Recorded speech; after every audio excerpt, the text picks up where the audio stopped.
Hello hello hello hello. एक बार chat में बता दो, क्या सभी लोग तैयार हैं इस चैप्टर के लिए?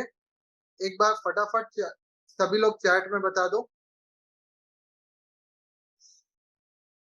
क्या बात है, क्या बात है, क्या बात है। और जितने लोग भी इसको यूट्यूब पे देखेंगे यार, ऑनलाइन देखेंगे, आई हम्बली रिक्वेस्ट कि जरूर से प्लीज लाइक शेयर कमेंट करके जरूर जाइएगा। It gives humongous amount of motivation to prepare content for you people. चलिए सर, पहले हम लोग बात करते हैं एडमिनिस्ट्रेटिव लॉ। बात करती किस चीज की है या ये बात होती किस चीज की है? सर, हम लोग जानते हैं कि हमारा संविधान देश को 3 पार्ट्स में डिवाइड करता है। एक होता है हमारा लेजिस्लेचर, जिसको हम पार्लियामेंट कहते हैं, जो हमारे लिए कानून बनाता है। दूसरा आता है एग्जीक्यूटिव, जो उस कानून को इम्प्लीमेंट करने का काम करता है, जो जिसके अंदर हमारे आईएएस, आईपीएस, गवर्नमेंट ऑफिसर, ये सारे लोग आते हैं। और तीसरी चीज होती है हमारी क्या? तीसरे होते हैं हमारे जुडिशरी। जुडिशरी का काम क्या होता है? कोई भी अगर प्रॉब्लम है तो उसको सुलझाना, कोई भी अगर डिस्प्यूट है तो उसको रिजॉल्व करना, और कोई भी कानून में अगर कोई गड़बड़ी है तो उसको भी ठीक करना, सुलझाना। सर, एडमिनिस्ट्रेटिव लॉ जो है वो स्पेसिफिकली सेकेंड लेग यानी कि हमारे एग्जीक्यूटिव की बात करता है, हमारे एडमिनिस्ट्रेटिव डिपार्टमेंट की बात करता है। सर, एडमिनिस्ट्रेशन को या फिर हमारे एग्जीक्यूटिव को किस तरीके से लॉ बनाना चाहिए, किस तरीके से कानून के लिए एक्ट करना चाहिए, किस तरीके से किसी चीज के लिए यानी जो डेलीगेटेड लेजिस्लेशन वगैरह होते हैं वो बनाना चाहिए, ये सारी बातें हमारी आती है एडमिनिस्ट्रेटिव लॉ के अंदर। और आज हम यही बात करने वाले हैं। सर, एडमिनिस्ट्रेटिव लॉ को पढ़ने के या फिर उसके सोर्सेस क्या क्या है, पहले उससे ही हम शुरुआत करते हैं। सर, एडमिनिस्ट्रेटिव लॉ के बहुत सारे सोर्सेस आते हैं। सर, क्या-क्या सोर्सेस है? पहला तो आता है आपका कॉन्स्टिट्यूशन ऑफ इंडिया। सर, हमारे बहुत सारे जो कॉन्स्टिट्यूशन के प्रिंसिपल्स हैं या फिर कॉन्स्टिट्यूशन के आर्टिकल्स हैं, वो खुद ही लॉ बना देते हैं एडमिनिस्ट्रेशन के लिए। जैसे आप लोग जानते होंगे कि यूपीएससी हो गया। यूपीएससी जो कि आपकी आईएएस, आईपीएस की एग्जाम्स कंडक्ट करवाती है, यूपीएससी बॉडी। सर, उन वो डायरेक्टली आपके कॉन्स्टिट्यूशन ऑफ इंडिया के अंदर फॉर्म होती है, डायरेक्टली कॉन्स्टिट्यूशन ऑफ इंडिया से बनती है। तो सर, उसके रिस्पेक्ट में भी जो रूल्स एंड रेगुलेशंस होते हैं वो कॉन्स्टिट्यूशन के अंदर गिवन होते हैं। इसके अलावा सर, हम लोग कहते हैं कि एक्ट और स्टैट्यूट्स के थ्रू भी, यानी कि बहुत सारे जो एक्ट होते हैं या फिर लॉ होते हैं उसके थ्रू भी हमारे एडमिनिस्ट्रेशन या फिर एडमिनिस्ट्रेटिव बॉडी या फिर एग्जीक्यूटिव को पावर्स मिलती है, जिसके बेसिस पे वो रूल्स एंड रेगुलेशंस आगे बना सकते हैं। जैसे आप लोग जानते होंगे कि कंपनी लॉ स्पेसिफिकली पावर देता है हमारे मिनिस्ट्री ऑफ कॉर्पोरेट अफेयर्स को कंपनी रूल्स बनाने के लिए। सिमिलरली हम लोग जानते हैं कि sir, IBC insolvency and bankruptcy code, IBBI insolvency and bankruptcy board of India को पावर देता है। हाँ, ये चल रहा है ना? हाँ, पावर देता है। क्या है ये?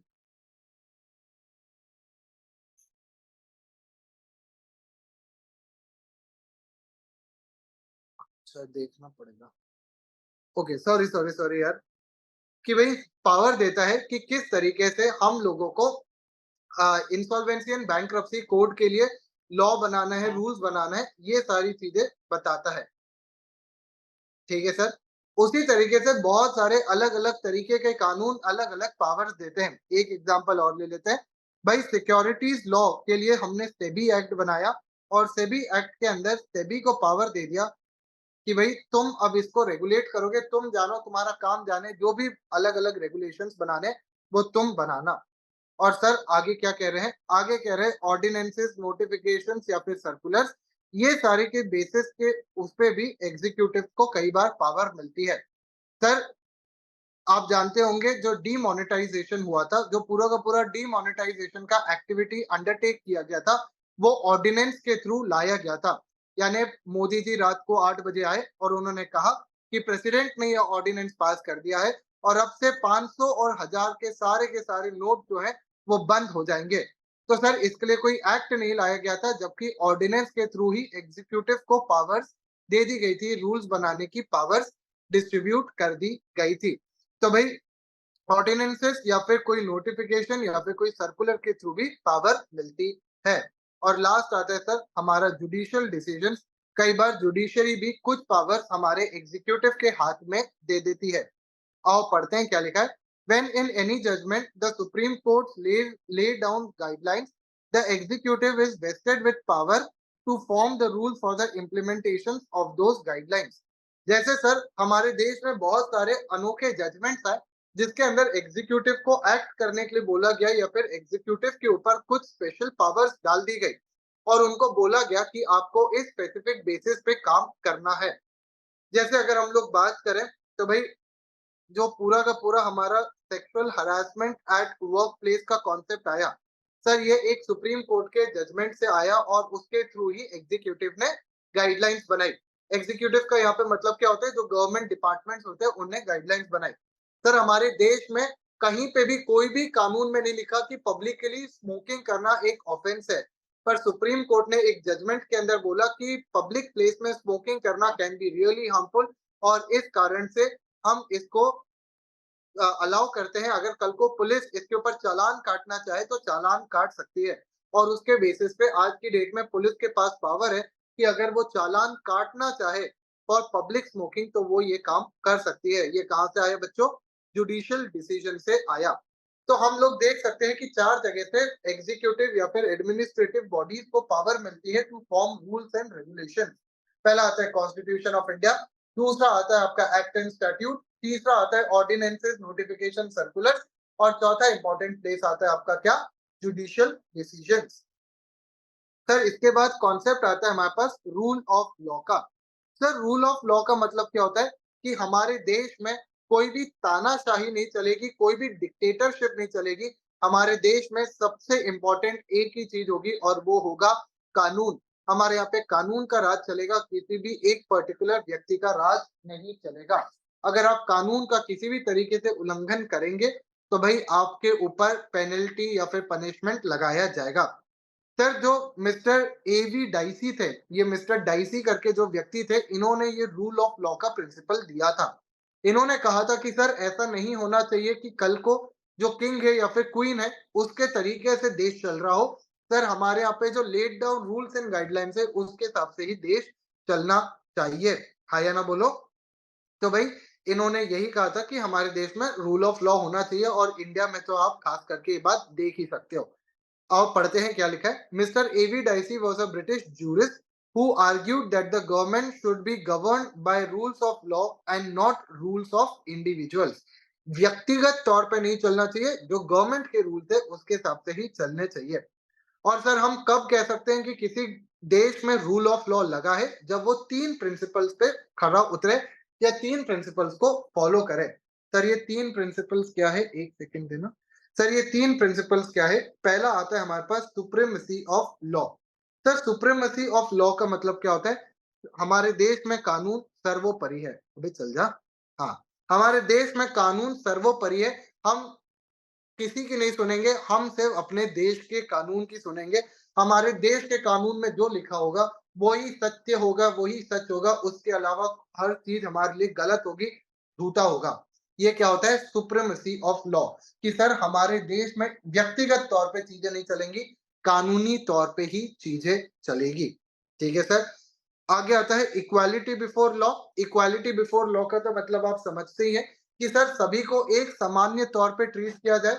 भले ही आप राजा क्यों ना हो, भले ही आप एक प्रजा क्यों ना हो, आप एक छोटे से व्यक्ति क्यों ना हो, सभी को एक समान तौर पे ट्रीट किया जाएगा।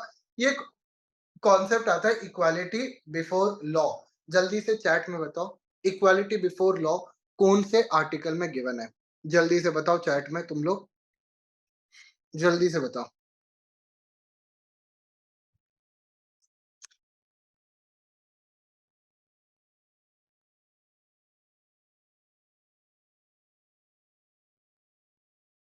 और जो यूट्यूब पे देख रहे हैं, यूट्यूब वालों तुम्हें भी कमेंट बॉक्स में जाके बताना है, तभी तुम्हारा नॉलेज टेस्ट हो पाएगा और मैं देख पाऊंगा कि तुम कितना पढ़ रहे हो और कितना नहीं।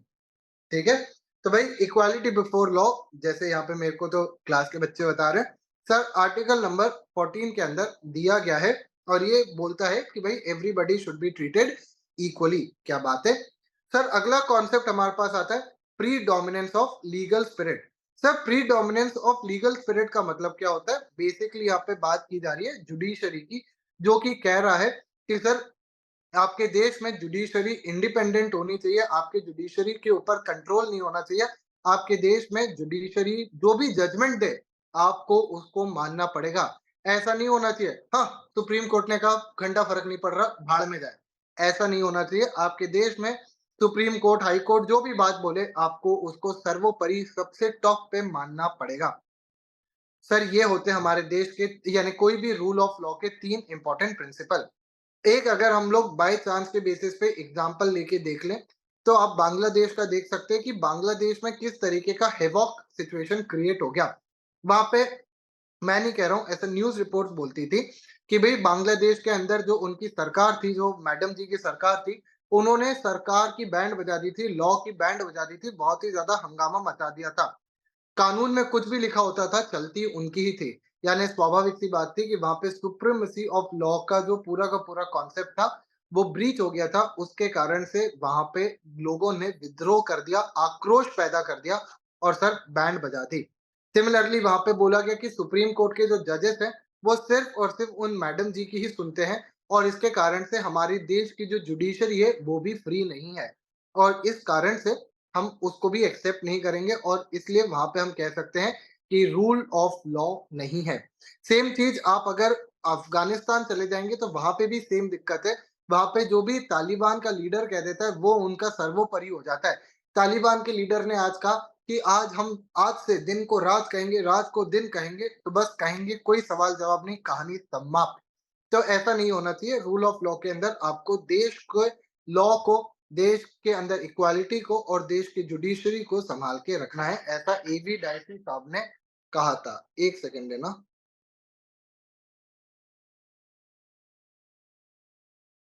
ठीक है। सर क्या इंडिया में ये सारे प्रिंसिपल्स फॉलो होते हैं? हाँ या ना बोलो। तुम्हें क्या लगता है, फॉलो होते हैं नहीं होते हैं? सर मेरे को तो लगता है इंडिया में फॉलो होते हैं। हमारे देश में हो सकता है थोड़े बहुत झगड़े वगड़े होते होते हो, पर कोई मेजर स्केल पे डिस्ट्रक्शन हमें हमारे देश में अभी 75 ईयर्स में तो देखने को नहीं मिलता। एक बार जो इमरजेंसी लगी थी, that is the only case, बाकी तो हमें एज सच कोई ब्लैक स्पॉट देखने को नहीं मिलता। सर प्रियम्बल भी बात करता है that India is a sovereign socialist secular democratic Republic country allowing it's citizen equality liberty, और तीसरी चीज क्या आती है, I think so equality liberty, एक फ्रेटर्निटी का कॉन्सेप्ट आता है और एक और कॉन्सेप्ट आता है। तो ये सब गारंटी करता है फंडामेंटल, हाँ जस्टिस, करेक्ट, सॉरी, जस्टिस। तो liberty, equality, justice and fraternity. Sir आगे आता है हमारे पास फंडामेंटल राइट। हमारे देश में जो आर्टिकल नंबर 14 से लेके आर्टिकल नंबर 32 है, वो फंडामेंटल राइट्स गारंटी करते हैं और उसके अंदर आपको इक्वालिटी के कॉन्सेप्ट भी देखने को मिलेंगे। सर आगे आता है directive principles of state policy. हमारे देश के जो आर्टिकल नंबर 35 से 50 तक डीपीएसपी गिवन है, वो ऑब्वियस सी बात है, सॉरी 51 तक गिवन है। 51 तक जो हमारे डीपीएसपी गिवन है, वो हमारे देश के लीडर्स को गाइड करते हैं कि उनको किस तरीके का कानून बनाना चाहिए। उसके अंदर ये भी दिया गया है कि हमारे थिंकर्स कैसा सोचते थे कि भारत देश कैसा होना चाहिए। आप सोचिए 1950 में हमने सोचा था कि सर ह्यूमंस को इक्वल वेज मिलना चाहिए, सेम तरीके का वेजेस यानी कि सैलरीज वगैरह मिलनी चाहिए। मेल हो फीमेल हो, सेम तरीके की वेजेस सैलरीज मिलनी चाहिए। हमें अपने देश में बिजनेस ग्रो करना चाहिए, हमें सभी लोगों को एम्प्लॉयमेंट गारंटी करने की कोशिश करनी चाहिए, कोई भूखा नहीं सोना चाहिए। ये सारी चीजें हमने तब सोची थी जब बहुत सारे देशों में तो औरतों को अलाउड ही नहीं था, अलाउड ही नहीं था वोट डालना भी। तो भाई हमने तब ये चीजें सोची थी, तो ऑब्वियस सी बात है कि हमारे देश के संविधान में आपको ये सारे जो रूल ऑफ लॉ के प्रिंसिपल्स है, वो देखने को मिलते हैं। और उसके टॉप पे चेरी ऑन द केक जो हम बोल सकते हैं, उसमें आ जाता है हमारे पास Kesavananda Bharati versus state of Kerala. ये तो तुम दिन हो रात हो, तुम किसी भी परिस्थिति में हो, तुम्हें ये याद होना चाहिए, Kesavananda Bharati versus state of Kerala. Sir इस केस में और उन्होंने कह दिया था कि अगर आप संविधान को छेड़छाड़ ज्यादा करोगे, तो जुडिशरी आपके साथ छेड़छाड़ कर देगी, ऐसा मरोड़ेगी कि अगली बार अपनी शक्ल पहचान भी नहीं पाओगे। तो भाई ये हमारे जो Kesavananda Bharati versus state of Kerala था, इसके अंदर आपका जो कॉन्सेप्ट था regarding core values of principles या फिर बेसिक स्ट्रक्चर ऑफ कॉन्स्टिट्यूशन, उसको अप्रूव कर दिया गया था और उसके बेसिस पे आप छेड़छाड़ हमारे संविधान के अंदर बेसिक प्रिंसिपल्स के साथ नहीं कर सकते। हाँ या ना बोलो, क्या यहाँ तक सभी लोग मेरे साथ में हैं? क्या यहाँ तक सभी लोगों को समझ आ रहा है?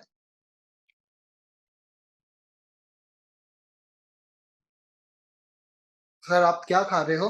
मैं यार मखाना खा रहा हूँ। मखाने को इंग्लिश में कहा जाता है लोटस सीड्स। ये जो लोटस सीड्स होती है ना, ये आपके बॉडी के लिए बहुत ही ज़्यादा हेल्दी होती है, बहुत ही ज़्यादा अच्छी होती है और आपको एनर्जी देती है। अगर मैं आपसे बात करूँ कि अब आपके पास 75 डेज़ का टाइम बचा है, इनफैक्ट 75 भी नहीं बचा है, 72 के आस-पास ही बचा होगा।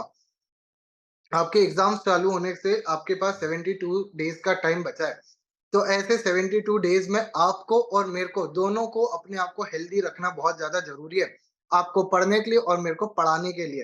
तो भाई ऐसे सिचुएशन में ये सब खाना अच्छा होता है। तो अगर तुम लोगों को मैगी-वैगी, अटरम-शटरम अगर तुम खाते हो, मोमोज़, अगर तुम वो क्या कहते हैं मंचूरियन, आह! ये सब देख के अगर तुम्हारी जीभ ललचाती हो तो नालायकों ये 70 दिन के लिए छोड़ देना, तभी तुम पेपर में पास होंगे, ठीक है ना? बीमार मत पड़ना भाई कुछ भी हो जाए, ना तो मेंटली ना तो फिज़िकली बिल्कुल बीमार मत पड़ना बहुत ज़रूरी है आज के टाइम में, ठीक है? चलिए, भाई आगे हमारे पास कॉन्सेप्ट क्या आता है, आओ देखते हैं।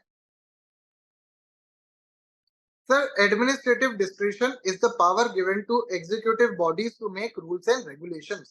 हम जानते हैं कि सर एग्जीक्यूटिव बॉडी जैसे कि कंपनी लॉ के अंदर आपका ministry of corporate affairs, income tax की बात करें तो सीबीडीटी, सीबीडीटी का फुल फॉर्म होता है centre for central bureau for direct taxes.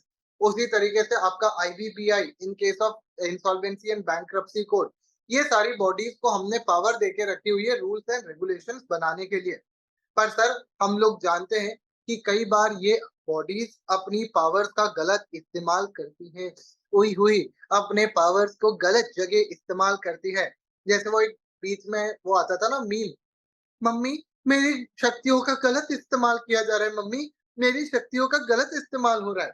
तो उस तरीके से अगर ये एडमिनिस्ट्रेटिव लोग अगर अपनी शक्तियों का गलत इस्तेमाल करते हैं, तो हमारा संविधान ये अलाउ करता है कि भाई उनके ऊपर जुडिशियल रिव्यू किया जा सकता है। यानी जुडिशरी उनके एक्शंस को इवैल्यूएट करके उसके ऊपर जजमेंट पास कर सकती है, उनके एक्शंस को अनकॉन्स्टिट्यूशनल डिक्लेयर करा सकती है और किसी भी सिटीजन को लीगल या फिर कॉन्स्टिट्यूशनल रिलीफ प्रोवाइड करवा सकती है। सर ऐसे सिचुएशन में हमारे पास 3 तरीके के जुडिशियल रिव्यूज आते हैं। पहला आता है कॉन्स्टिट्यूशनल, दूसरा आता है स्टैट्यूटरी और तीसरा आता है ऑर्डिनरी या फिर इक्विटेबल। सर जहाँ तक साथ में हो या नहीं हो एक बार बता दो। मेरे क्लास में जितना भी बच्चा बैठा है मैं बस जानना चाहता हूँ कि साथ में हो या नहीं हो। ऐसा तो नहीं कि फैल गए हो पहले ही।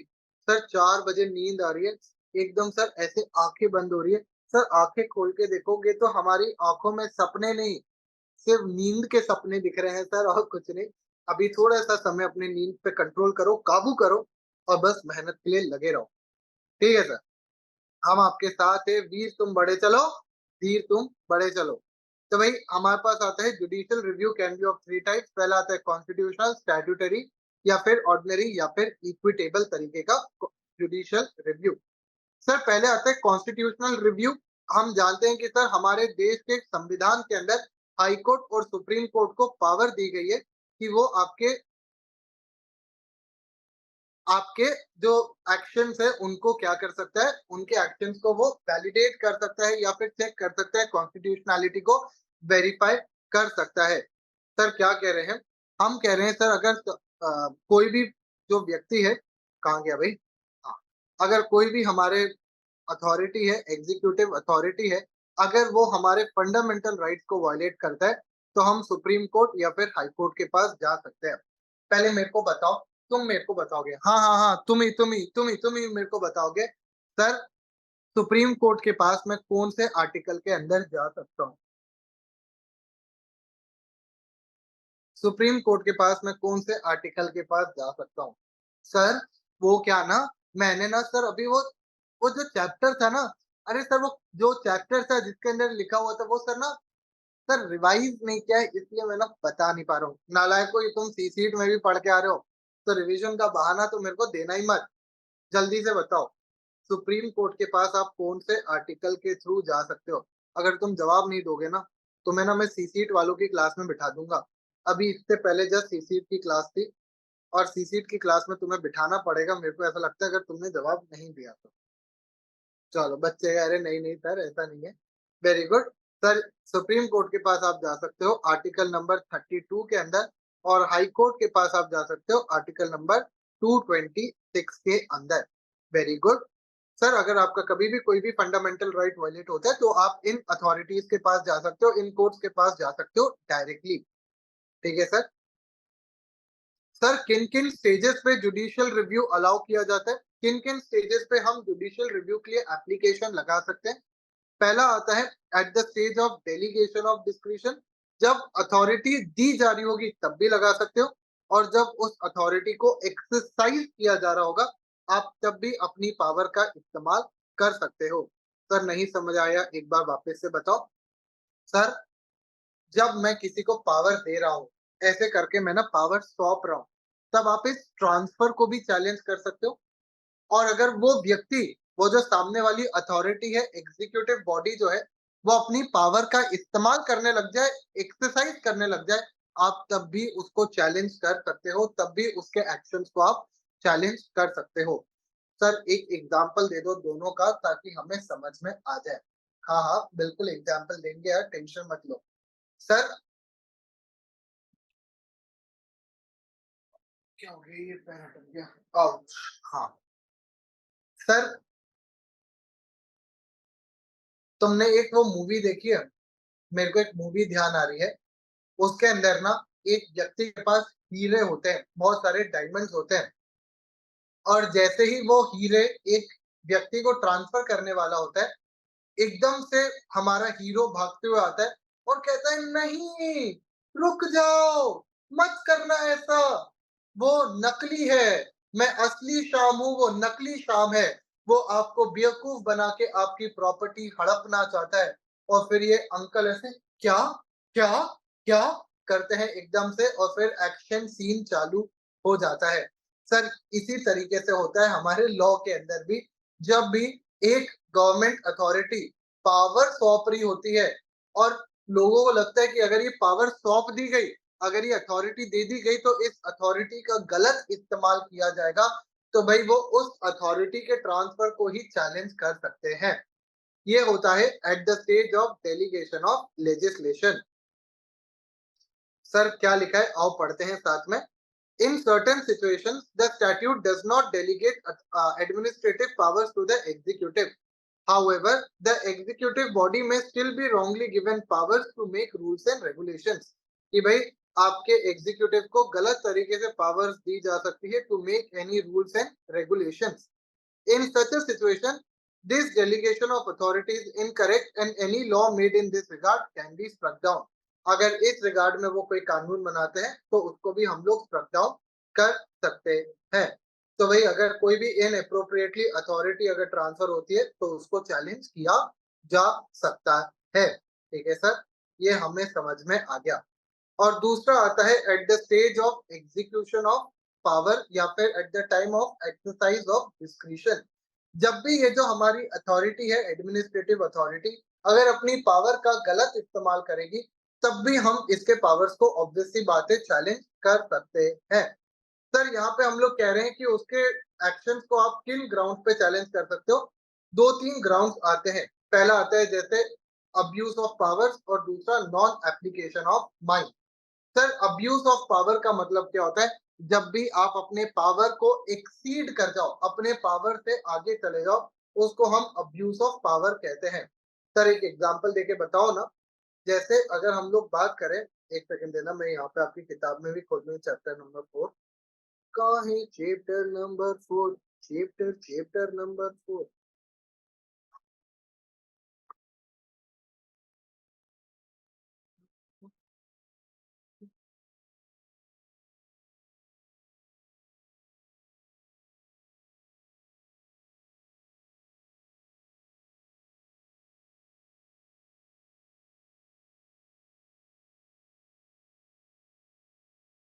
तो भाई यहाँ पे क्या आ रहा है हमारे पास, authority has not exercise its discretion properly is called as abuse of discretion.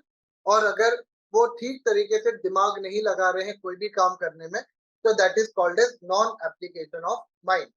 Sir abuse of discretion का एक एग्जांपल दे दो। हमने पुलिस को पावर दिया कि आप ये चेक कर सकते हो कि भाई सामने वाला व्यक्ति हेलमेट पहन के गाड़ी चला रहा है या नहीं चला रहा, क्या वो सीट बेल्ट लगा के गाड़ी चला रहा है या नहीं चला रहा। पर पुलिस आपको ये चेक करने के जगह आपको मारपीट करने लग जाए, तो सर ये क्या कहलाएगा, हमारा अब्यूज ऑफ डिस्क्रेशन। हमने पुलिस को जितना पावर दिया, पुलिस अपनी पावर को एक्सीड कर गई और कुछ भी उल्टी सीधी हरकतें करने लग गई। तो ऐसे सिचुएशन में क्या हम पुलिस के इस एक्शन को चैलेंज कर सकते हैं क्या? The answer is yes. इसको हम लोग क्या कहते हैं? Abuse of discretion. Abuse of discretion.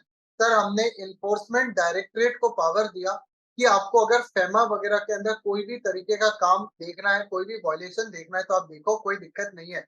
पर सर यहाँ पे जो हमारा ये जो इन्फोर्समेंट बॉडी है, इन्फोर्समेंट डायरेक्टरेट है, वो अपने पावर को एक्सीड करके लोगों को पीटने लग जाए, जेल में बंद करने लग जाए, बिल्कुल लॉ को फॉलो ना करे, तो भाई ये क्या कहलाएगा, हमारा अब्यूज ऑफ डिस्क्रेशन। क्या कहलाएगा भैया? Abuse of discretion. और दूसरा सिचुएशन आता है हमारा non application of mind. Sir हम लोग हमेशा अज्यूम करते हैं कि कोई भी व्यक्ति अगर अपने पावर का इस्तेमाल कर रहा है, तो दिमाग लगा के ही इस्तेमाल कर रहा होगा, वो सोच समझ के ही, सर्कमस्टांसेस देख के ही, प्रॉपर तरीके से एनालाइज करके अपना दिमाग लगा के सिचुएशन संभाल रहा होगा। पर सर अगर कोई व्यक्ति या कोई अथॉरिटी बिल्कुल अननेसेसरी बेसिस पे, बिल्कुल without any application of mind, without properly analysing documents, information वगैरह वगैरह, अगर कुछ भी एक्टिविटी परफॉर्म करने लग जाता है, तो उसको हम लोग क्या कहते हैं? Non application of mind. मैंने एक अथॉरिटी के सामने जाके एविडेंस रखा, प्रॉपर तरीके से अपनी बात रखी, अपना सिचुएशन समझाने की कोशिश की, पर वो अथॉरिटी उस बात को सुनने को ही तैयार नहीं है। अथॉरिटी कहती है हमें सुनना ही नहीं है, तुझे जो बोलना है तू कोर्ट के सामने बोलना, हम तो तेरे अगेंस्ट ही ऑर्डर पास करेंगे या हम तो तेरी बैंड बजाएंगे। सर ये क्या कहलाएगा, हमारा नॉन एप्लीकेशन ऑफ माइंड। क्या कहलाएगा बच्चों? Non application of mind. समझ में आया? समझ में आया?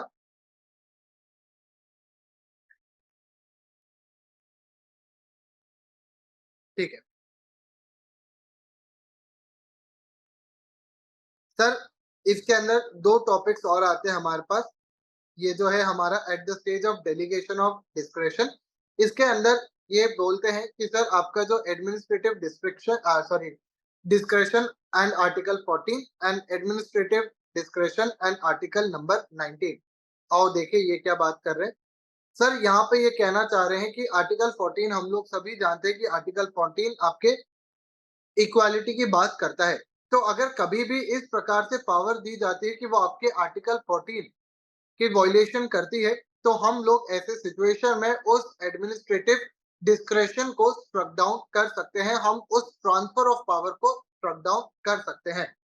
सिमिलरली आर्टिकल 19 आपको कुछ फ्रीडम्स देता है, याद हो आपको, तो 6 तरीके के फ्रीडम्स आपके सामने होते हैं। जैसे आपके सामने होता है freedom of life and sorry, freedom to practice any profession, freedom to form association, freedom of speech and expression. अगर सर कोई भी तरीके का व्यक्ति आपके एडमिनिस्ट्रेटिव सॉरी आपके इन फ्रीडम्स को छुड़ाता है, गलत तरीके से कर्टेल करता है, तो ऐसे सिचुएशन में भी आप उसको चैलेंज कर सकते हो। अगर कोई भी व्यक्ति को पावर दी जा रही है जो कि अनरीजनेबल नेचर की है, एक्सेसिव नेचर की है, विदाउट एनी बेसिस है, तो भाई आप उसको आर्टिकल 14 या फिर आर्टिकल 19 के ग्राउंड पे चैलेंज कर सकते हैं। और जो सुप्रीम कोर्ट है या फिर हाई कोर्ट है, उसको जुडिशियल रिव्यू के अंदर स्ट्रक डाउन कर सकता है। तो सर आर्टिकल 14 या 19 क्या बात करता है?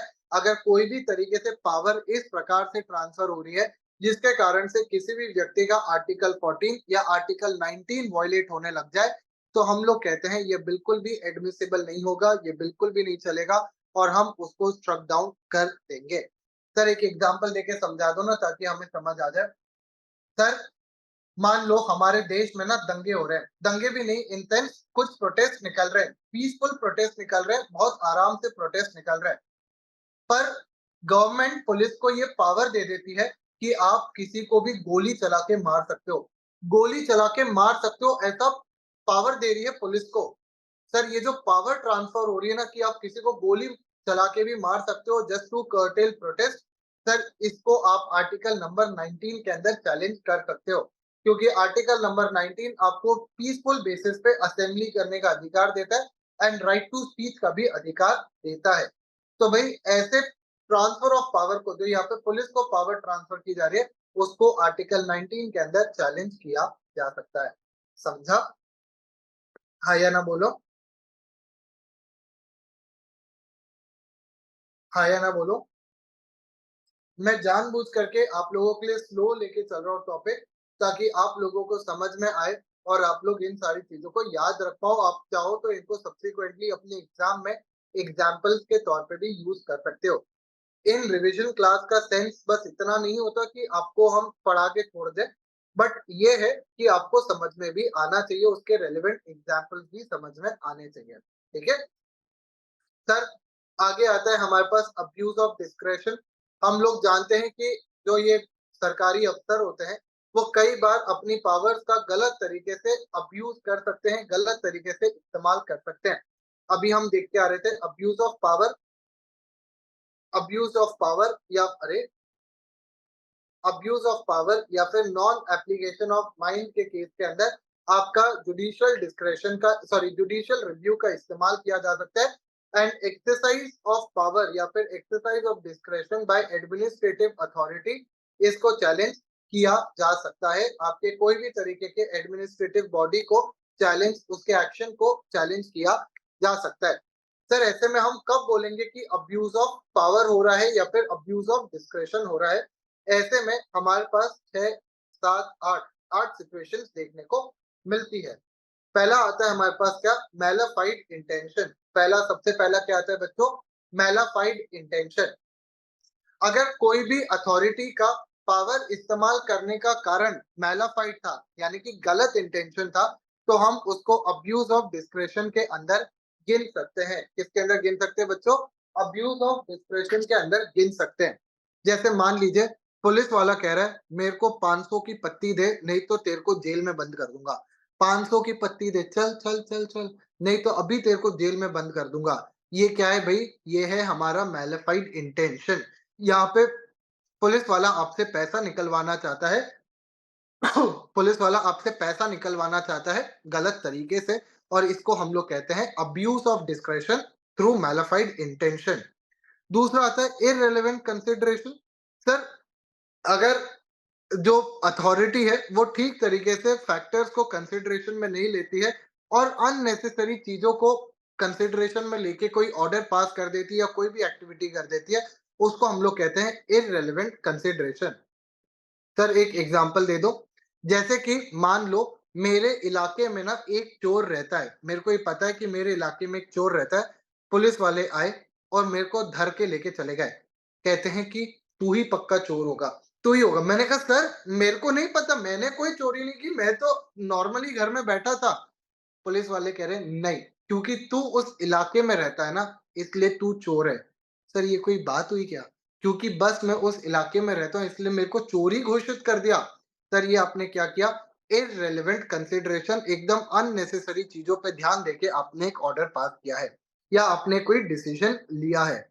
और देखिए इसके अंदर क्या लिखा है, if the administrative authorities takes into account factors which is absolutely irrelevant in nature, the decision finally taken will be quashed। अगर जो ये जजमेंट ले रहे हैं या फिर ऑर्डर पास कर रहे हैं या कोई भी डिसीजन ले रहे हैं which is completely based on irrelevant factors, तो ऐसे ऑर्डर को कॉस्ट कर दिया जाएगा, खत्म कर दिया जाएगा, बेसलेस करार कर दिया जाएगा। आगे आता है सर हमारे पास लीविंग आउट रेलेवेंट कंसिडरेशन। ये बात उसका ही एक दूसरे तरीके की कहने की तरीके की चीज है कि आपने जो रेलेवेंट चीज थी उस पे तो ध्यान दिया ही नहीं, जो मेन मुद्दे की बात थी अगर उस पे ध्यान दिया ही नहीं, उसको कंसिडरेशन में नहीं लिया, तो आप जो भी डिसीजन ले रहे हो या आप जो भी काम कर रहे हो उसको क्या कर दिया जाएगा? स्ट्रक डाउन कर दिया जाएगा। लीविंग आउट रेलेवेंट कंसिडरेशन क्या कह रहा है? If the authority does not take into account relevant factors into consideration, तो भाई आपके ऑर्डर को कॉस्ट कर दिया जाएगा। बल्ले बल्ले, शाबाश शाबाश। सर आगे क्या कह रहा है? आगे आ रहा है आर्बिट्री पावर्स। सर आपको पावर्स दी गई थी, पर आप उसको प्रॉपर तरीके से इस्तेमाल ही नहीं कर रहे। आप उसको खुद के फायदे के लिए या गलत तरीके से इस्तेमाल कर रहे हैं, तो वो क्या कहलाएगा हमारा? आर्बिट्री तरीके से पावर्स का इस्तेमाल करना। फॉर एग्जाम्पल, सर गवर्नमेंट ने ना एक ऑफिसर को अपॉइंट किया और कहा कि तुम्हारा काम रहेगा कि ये जो जमीन है, ये गरीब लोगों को तुम्हें बेचनी है, तुम्हें गरीब लोगों को जमीन देनी है और उनसे पैसा लेना है। सब प्राइम लोकेशन पे जमीन थी, तो इस ऑफिसर ने 3-4 जमीन अपने ही लोगों के नाम पे रखवा ली, अपने ही फैमिली मेंबर्स के नाम पे रजिस्टर करवा लिया। यानी उसने क्या किया?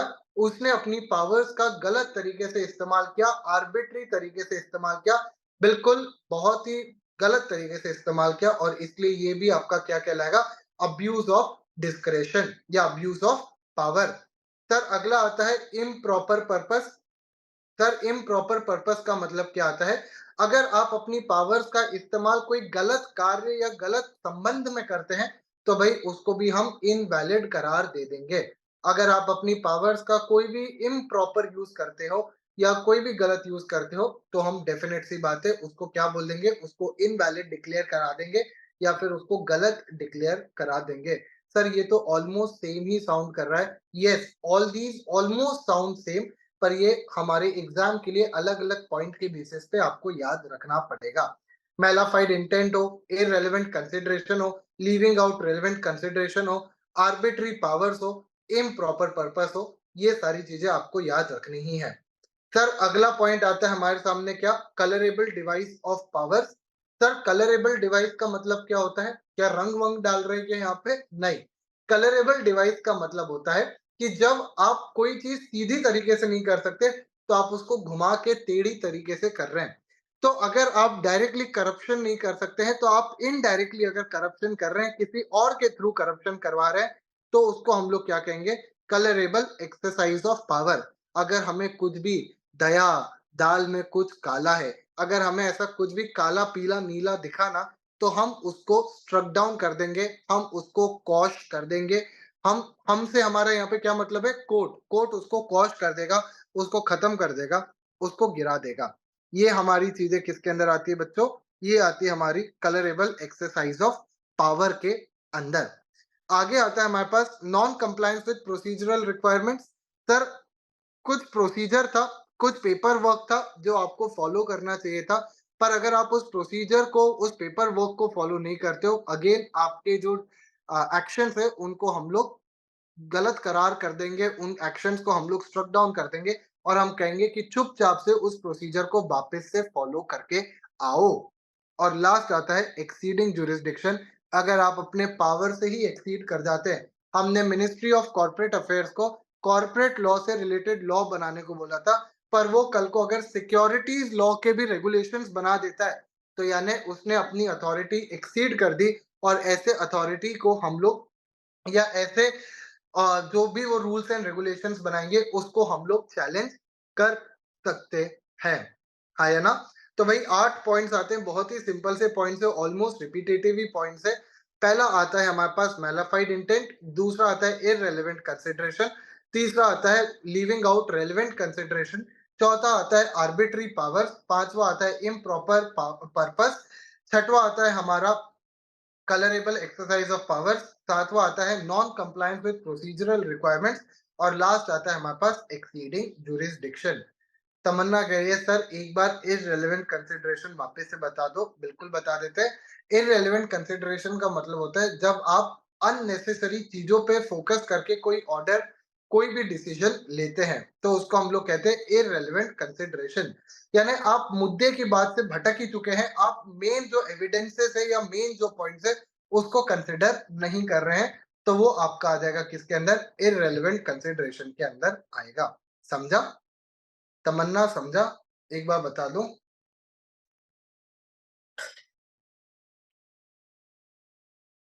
क्या बात है? तो सर अगला आता है हमारे पास non application of mind. Sir non application of mind का मतलब क्या होता है? जब आप अपना दिमाग नहीं लगा रहे हैं, जब आप अपना दिमाग नहीं लगाते हैं, कोई भी डिसीजन लेने पे, तो उसको हम लोग कहते हैं नॉन एप्लीकेशन ऑफ माइंड। ये भी 3 तरीके का हो सकता है। सर 3 तरीके का क्या है? पहला आता है एक्टिंग अंडर डिक्टेशन। किसी एमपी या फिर एमएलए ने आपको कोई काम करने को बोला, आपने अपना दिमाग ना लगाते हुए उसके डायरेक्शन को फॉलो करके कोई काम कर दिया। ये क्या होता है हमारा? Acting under dictation. आप किसी और के कहने पे कोई एक्टिविटी परफॉर्म करते हैं, तो उसको हम लोग कहते हैं एक्टिंग अंडर डिक्टेशन। आगे आता है सेल्फ रिस्ट्रेन। भाई, हम लोग जानते हैं कि कहीं न कहीं खुद को भी रुकना बहुत ज़्यादा ज़रूरी होता है। अगर आप अपने आप को नहीं रोकोगे, तो ऐसी हरकतें कर बैठोगे, जो फिर आप बाद में बहुत ज़्यादा पछताओगे। तो कई बार सेल्फ रिस्ट्रिक्शन लगाना भी बहुत ज़रूरी होता है। आपको इंस्टाग्राम यूज़ करना है, पता चला रीलें ही देखे जा रहे हैं। एकदम रीलें, रीलें, रीलें, रीलें, रीलें, रीलें ही देखे जा रहे हैं। तो इट इज़ इम्पोर्टेंट कि ज़रूरी नहीं है आपके पेरेंट्स आके ही आपको बोले कि ओ भाई पढ़ने बैठ जा, या टीचर आके बोले, "ए पढ़ ले नालायक, दिसंबर में पेपर है 70 दिन बाद।" कई बार खुद से भी आपको रिस्ट्रिक्शंस खुद पे लगाने पड़ेंगे, तभी जाके आपका रिज़ल्ट आएगा। तो इसको हम लोग क्या कहते हैं बच्चों? Self restriction. ये आपके पास होना चाहिए। ये आता है केस आपका किसके अंदर? Non application of mind. तो अगर कोई ऑफिसर है, कोई एग्जीक्यूटिव बॉडी का व्यक्ति है, एडमिनिस्ट्रेटिव बॉडी का व्यक्ति है, जिसको यही नहीं पता कि उसको रुकना कहाँ पे है, उसको यही नहीं पता कि उसकी पावर्स को उसको कहाँ स्टॉप करना है, तो it will be called as non application of mind. और अगर वो कोई भी ऐसा डिसीजन लेता है, जिसके कारण कोई सब्सिक्वेंट एक्शन लेता है, जो उसके पावर के बियॉन्ड चली जाती है, तो उसको हम लोग स्ट्रक डाउन कर देंगे। और लास्ट आता है sir acting mechanically and without due care. ये विदाउट होना चाहिए, इन्हें विथ लिख दिया, without due care. Acting mechanically and without due care. Sir अगर आप कोई भी तरीके का ऑर्डर पास करते हो, कोई भी तरीके का डिसीजन लेते हो, जिसके अंदर आप ठीक तरीके से दिमाग नहीं लगा रहे, ठीक तरीके से चीज़ों को कंसिडर नहीं कर रहे हो, ठीक तरीके से आप एनालाइज़ ही नहीं कर रहे हो, बस आपको करना है इसलिए करके कर दे रहे हो, उसको हम लोग कहते हैं acting mechanically and without due care. क्या कहते हैं बच्चों उसको हम लोग? Acting mechanically and without due care. तो हम लोग कहते हैं कि अगर आप कोई भी इस तरीके की एक्टिविटी करते हो, तो वो भी एक्सेप्टेबल नहीं होगा। आपको दिमाग लगा के प्रॉपरली सिचुएशन को एनालाइज करके ही एक्टिविटी करनी है। जैसे आज की डेट में हमारे देश में बहुत सारे इनकाउंटर्स होते हैं। आप जानते होंगे कि बहुत सारे जो क्रिमिनल्स होते हैं उनको ना पुलिस पहले ही निपटा देती है। वैसे I should not say this, but to an extent मैं इस चीज को थोड़ा सा बेहतर मानता हूँ। हमारे देश में क्रिमिनल लॉ इतने ज़्यादा सिंप्लीफाइड है, हमारे देश में क्रिमिनल लॉ इतने आसान है कि कोई मर्डर कर कुरा के भी 2 साल में छूट जाता है। तो पुलिस कहती है कि यार कोई अगर बहुत ही घिनौना कार्य कर रहा है, बहुत ही घिनौना एक्टिविटी है, तो भाई उसको तो मार ही देना चाहिए। 25-30 साल तो सिर्फ जुडिशरी में ही चले जाते हैं और उसके बाद फिर वो व्यक्ति 2-3 साल में छूट जाता है। तो ऐसे में कई बार पुलिस वाले क्या होते हैं ना, वो एनकाउंटर से निपटा देते हैं। मैकेनिकली वो सोचते हैं भाड़ में जाए, मारो खत्म करो, कहाँ हम इसको लेके घूमते फिरेंगे। ये क्या है हमारा? Acting mechanically and without due care. आप ठीक तरीके से अपने पावर्स का इस्तेमाल नहीं कर रहे हो, सिचुएशन को एनालाइज नहीं कर रहे हो, और ऐसे सिचुएशन में आप कोई भी एक्शन लोगे, तो उसके कारण से आपके ऊपर कॉन्सिक्वेंसेस हो सकते हैं। अच्छा, इसका मतलब ये नहीं मैं इनकाउंटर्स प्रमोट कर रहा हूँ, बिल्कुल भी नहीं। हमारा देश एक रूल ऑफ लॉ का देश है। ऐसे में लॉ के हिसाब से ही चीजें होनी चाहिए, जो जुडिशरी जजमेंट पास करे वही होना चाहिए। नहीं तो पुलिस वाले अपनी पावर्स का इस्तेमाल कुछ भी करेंगे और किसी को भी उड़ा देंगे, पता भी नहीं चलेगा क्रिमिनल था या नहीं था। तो ये नहीं होना चाहिए, बट हाँ इट इज इम्पोर्टेंट कि हमारे देश में जुडिशरी फास्ट हो। 1 साल में 2 साल में जजमेंट्स क्लियर हो जाने चाहिए, जस्टिस लोगों को मिल जानी चाहिए। आजकल वैसे भी लोगों के अंदर पेशेंस लेवल कम है, तो अगर वो ऐसी हरकतें करेंगे, यानी जुडिशरी में अगर 20-20, 25-25 साल तक केस पेंडिंग रहेगा, तो बहुत ही मेजर इम्पैक्ट पड़ेगा। पर खैर that is for the government to decide, मैं तो आपको सिर्फ रिकमेंडेशन दे सकता हूँ। सर, तो हम लोगों ने जुडिशियल डिस्क्रेशन को देखा। हमने देखा सर 3 तरीके के डिस्क्रेशन होते हैं, जुडिशियल, स्टैट्यूटरी, और तीसरा आता है आपके सामने क्या? तीसरा आता है आपके सामने ऑर्डिनरी या फिर इक्विटेबल। इसके अंदर हम लोगों ने जब कॉन्स्टिट्यूशनल रिव्यू हम समझ रहे थे, तो हमने देखा कि हाई कोर्ट और सुप्रीम कोर्ट के पास पावर होती है। हाई कोर्ट के पास अंडर आर्टिकल 226 और सुप्रीम कोर्ट के पास अंडर आर्टिकल 32। आप इनके पास जा सकते हो इन टू सिचुएशंस। पहला होता है अगर आपका पावर जब डेलीगेट किया जा रहा हो, आप तब भी जा सकते हो, एंड सब्सिक्वेंटली जब वो अपनी इस पावर को एक्सरसाइज कर रहे हो, तब भी आप जा सकते हो। जब डेलीगेशन ऑफ पावर हो रही होगी, तो अगर कोई भी एक्टिविटी आर्टिकल 14 या फिर आर्टिकल 19 के वायलेशन में होगी, तो हम उसको यहाँ पे चैलेंज कर सकते हैं। और सर, एक्सरसाइज के अंदर अगेन दो सब पार्ट्स बन जाते हैं। आप चाहो तो इसके एक चार्ट भी बना सकते हो खुद के लिए, कि भाई एक्सरसाइज ऑफ डिस्क्रेशन के अंदर आता है abuse of power and non application of mind. Sir, abuse of power का मतलब क्या होता है? जब आप अपनी पावर का गलत इस्तेमाल करने लग जाएं। और नॉन एप्लीकेशन ऑफ माइंड का मतलब क्या होता है? जब आप बिना दिमाग के कोई एक्टिविटी या डिसीजन दे दें। सर, अब्यूज ऑफ पावर या फिर अब्यूज ऑफ डिस्क्रेशन कितने तरीके के हो सकते हैं? 8 तरीके के हो सकते हैं।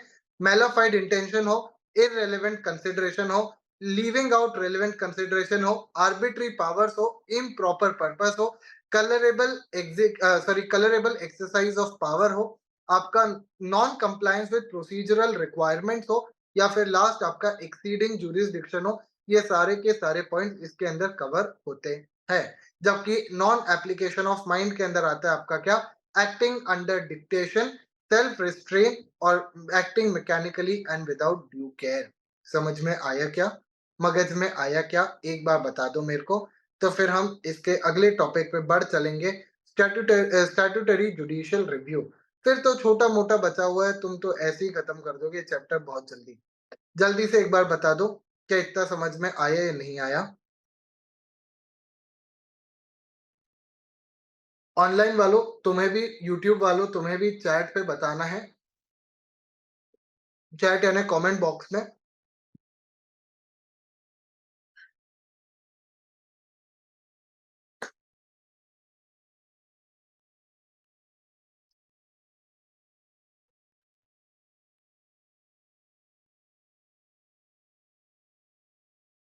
ठीक है, चलिए आगे बढ़ते हैं। आगे आता है हमारे पास बच्चों क्या? Statutory judicial review. बच्चा कह रहा है, सर आप ऐसे खाते पीते रहोगे तो कैसे अच्छा लगेगा?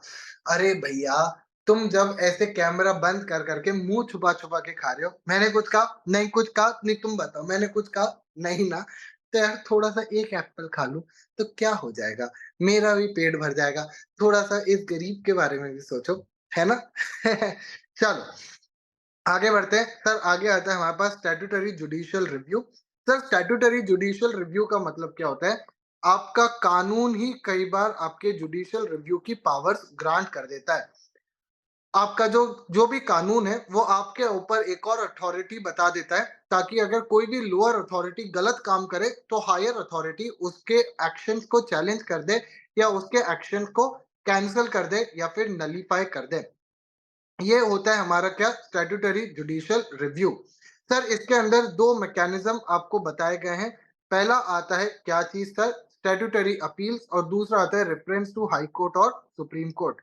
सर, स्टैट्यूटरी अपील का मतलब क्या होता है? कि आप अपने जो भी एक्शन लिया गया है, जो भी डायरेक्शन दिया है लोअर अथॉरिटी ने या फिर एडमिनिस्ट्रेटिव बॉडी ने, उसके एक्शन को आप चैलेंज कर सकते हो थ्रू एन अपील। आप क्या कर सकते हो? थ्रू एन अपील उसको चैलेंज कर सकते हो। आप उस एक्शन के अगेंस्ट ऑब्वियस सी बात है अपील हायर अथॉरिटी के पास फाइल कर सकते हो। जैसे मान लीजिए इनकम टैक्स के अंदर, अगर असेसिंग ऑफिसर, इनकम टैक्स के अंदर अगर असेसिंग ऑफिसर कोई डिसीजन लेता है और वो गलत डिसीजन होता है, या आपको उससे दिक्कत है, तो आप सीआईटी अपील्स के पास जा सकते हो। Commissioner of income tax appeals. Sir, commissioner of income tax appeals के डिसीजन से भी आपको दिक्कत है, तो आप आईटीएटी के पास जा सकते हो। Income tax appellate tribunal. Sir, यहां से भी दिक्कत है तो आप हाई कोर्ट के पास जा सकते हो, और हाई कोर्ट से भी दिक्कत है तो सुप्रीम कोर्ट के पास जा सकते हो। ये आपका क्या हो गया? ये आपका स्टैट्यूटरी अपील का मैकेनिज्म दे दिया गया। ये होता है आपका क्या? पहला चीज स्टैट्यूटरी अपील। और दूसरा होता है रेफरेंस टू हाई कोर्ट और स्टेटमेंट ऑफ केस। सर, इसका मतलब क्या होता है?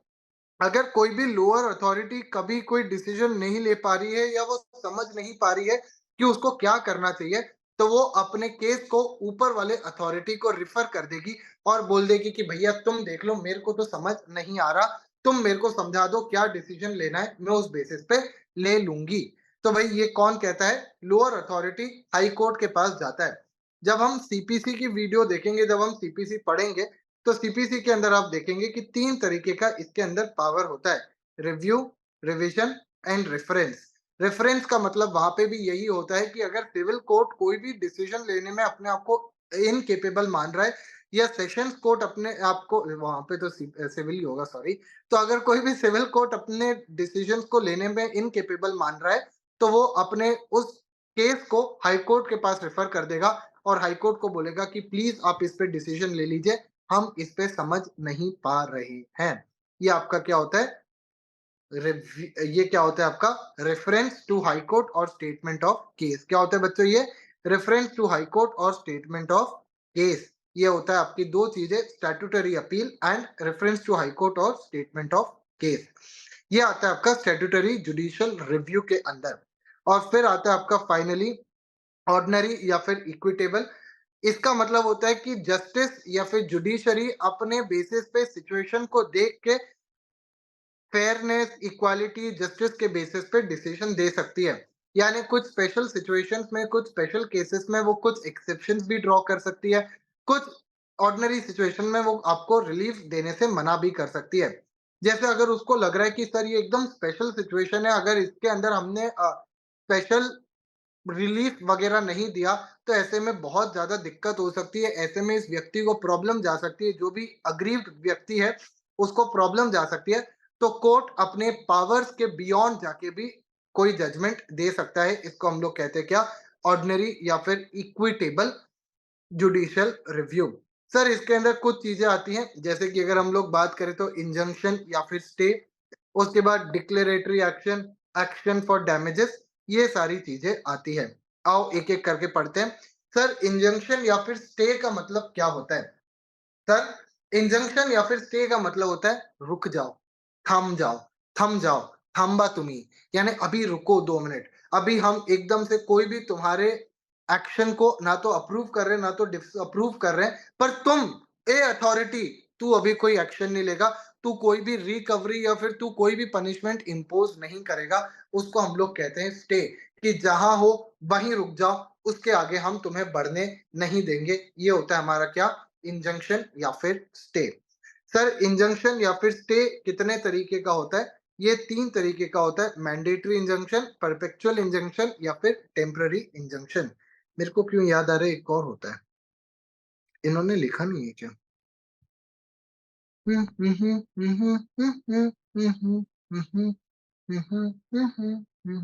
ठीक है भाई। हाँ, इंटरलॉक्यूटरी और टेम्पररी इंजंक्शन कहते हैं। हाँ सर, इस टेम्पररी इंजंक्शन को ही हम लोग क्या कहते हैं? इंटरलॉक्यूटरी। में वही सोच रहे थे, इसको कुछ और भी कहते हैं, इंटरलॉक्यूटरी। सर इंटरलॉक्यूटरी इंजंक्शन या फिर टेम्पररी इंजंक्शन का मतलब क्या होता है? कि ये कुछ स्पेसिफाइड टाइम पीरियड के लिए आपको दिया जा रहा है, कि जैसे 4 वीक्स तक कोई भी एक्शन नहीं लिया जाएगा, या 1 महीने तक कोई भी एक्शन नहीं लिया जाएगा। उसको हम लोग कहते हैं क्या? Temporary injunction. क्या कहते हैं बच्चों? Temporary injunction. आगे आता है हमारे पास बच्चों परपेचुअल इंजंक्शन। परपेचुअल का मतलब क्या होता है? ये आपके जो जजमेंट होता है उसके बाद लाया जाता है, और ये आपको लॉन्गर पीरियड के लिए मिलता है। आपको कंप्लीट होने तक आपके पास ये अधिकार होता है, कंप्लीटली फुल स्टॉप लगा दिया जाता है। कोई भी तरीके से अब इसके अंदर डिसीजन नहीं दिया जाएगा। वो होता है आपका क्या? Perpetual injunction. तो temporary injunction shorter time period के लिए जब हम देते हैं, कोई टाइम स्पेसिफाइड पीरियड के लिए जब स्टे लगाया जाता है, तो उसको हम टेम्पररी इंजंक्शन कहते हैं। जबकि परपेचुअल इंजंक्शन का मतलब होता है जो कि आपको लॉन्गर पीरियड के लिए दिया जाए, and it is usually after your case ends. आपके केस को खत्म होने के बाद ये दिया जाता है। और सर मैंडेटरी इंजंक्शन का मतलब क्या होता है? आओ यहाँ से देखते हैं। मैंडेटरी इंजंक्शन का मतलब यहाँ पढ़ते हैं हम लोग, when to prevent the breach of an obligation it is necessary to compel the performance of certain acts which the court is capable of enforcing. The court may in its discretion grant such an injunction to prevent the breach complained of and also to comply performance of the requisite act. Sir mandatory injunction का मतलब थोड़ा सा उल्टा होता है। Mandatory injunction का मतलब होता है कि अगर आपको रिलीफ के लिए, अगर आपको जो रिलीफ चाहिए उसके लिए कोई एक्शन होना जरूरी है, कंपलसरी है। अगर वो एक्शन नहीं होगा या फिर वो डिसीजन अगर नहीं लिया जाएगा तो आपको मेजर हार्म हो सकता है। तो ऐसे सिचुएशन में आपको कोर्ट वो ग्रांट कर देगा और कोर्ट कहेगा कि वो एक्शन परफॉर्म किया जाए।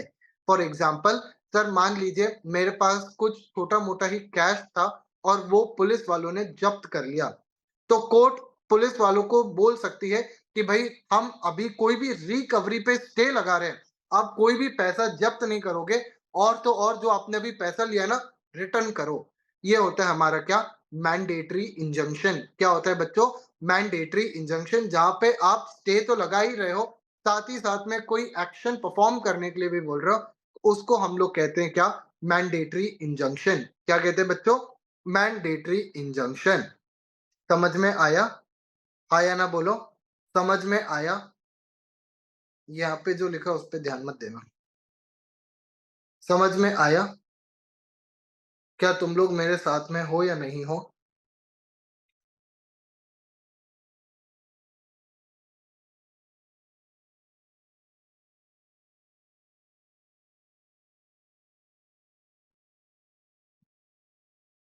मानसी, अरकान, तमन्ना और बाकी लोग भी।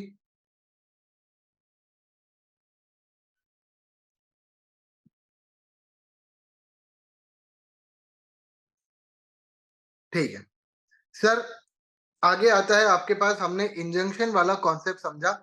आगे हमारे पास आ रहा है declaratory action. Sir declaratory action का मतलब क्या होता है?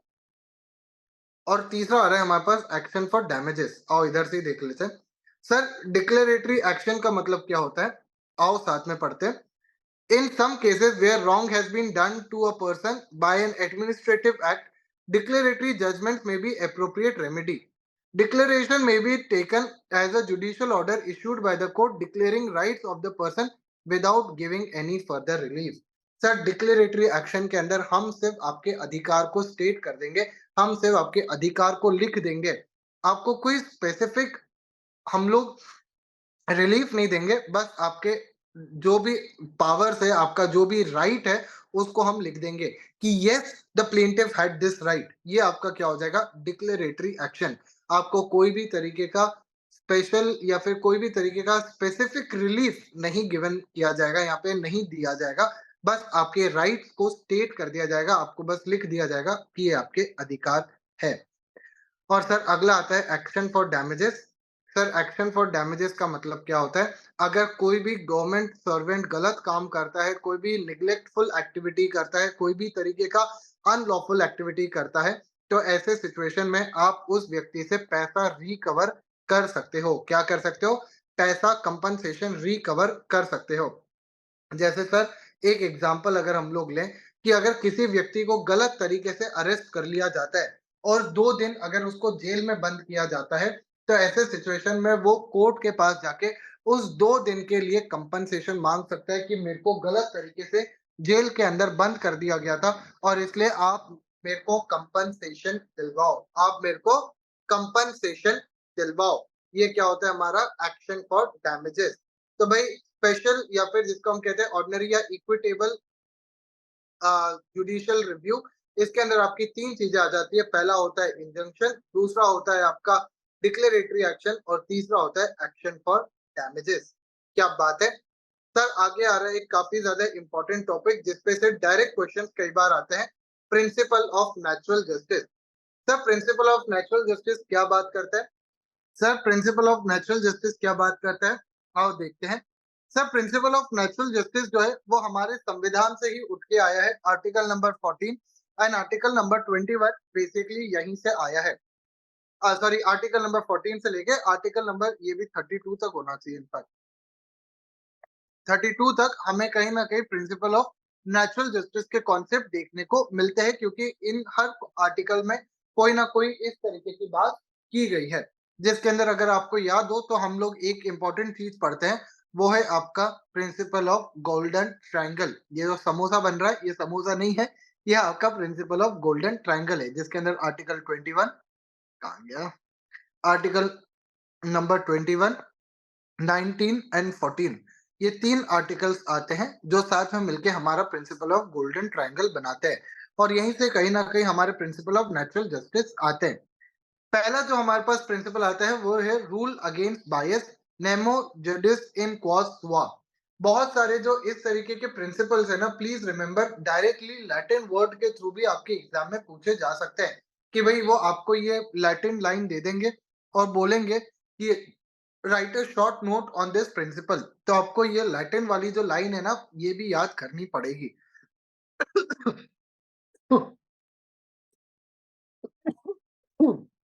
सॉरी।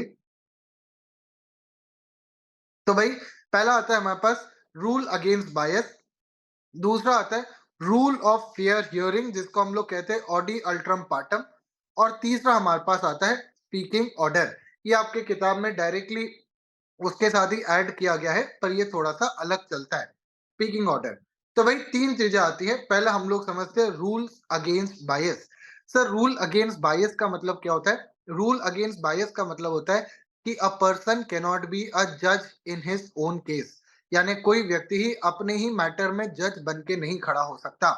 मान लो कल को मेरा कोई बच्चा होता है और वो बच्चा कोई गलत काम कर दे और मैं कहूं कि मैं ही जज बनूंगा, इस सिचुएशन में तो मेरे को ही जज बनने दो।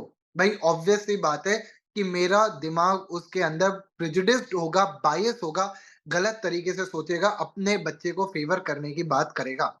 तो भाई हम लोग कहते हैं कि कभी भी अगर ऐसी सिचुएशन हो तो आप खुद से जज नहीं बन सकते, अपने ही सिचुएशन में जज नहीं बन सकते। आप जानते होंगे कुछ समय पहले एक पुणे का कांड हुआ था, जिसके अंदर एक व्यक्ति ने 2 लोगों को अपने पोर्शे गाड़ी से उड़ा दिया था।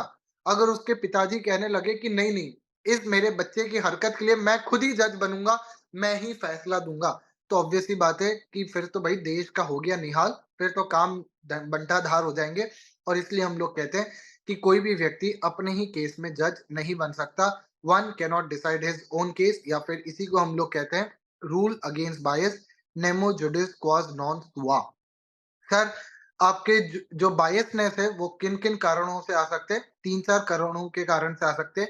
एक हो सकता है पेक्यूनरी इंटरेस्ट। अगर आपका किसी भी तरीके से अगर हरी पत्तियों में इंटरेस्ट है, अगर हमें कहीं से भी दिख रहा है कि आप किसी भी मॉनेटरी बेसिस पे अगर इंटरेस्ट ले रहे हैं, तो भाई ये हमारा क्या हो जाएगा?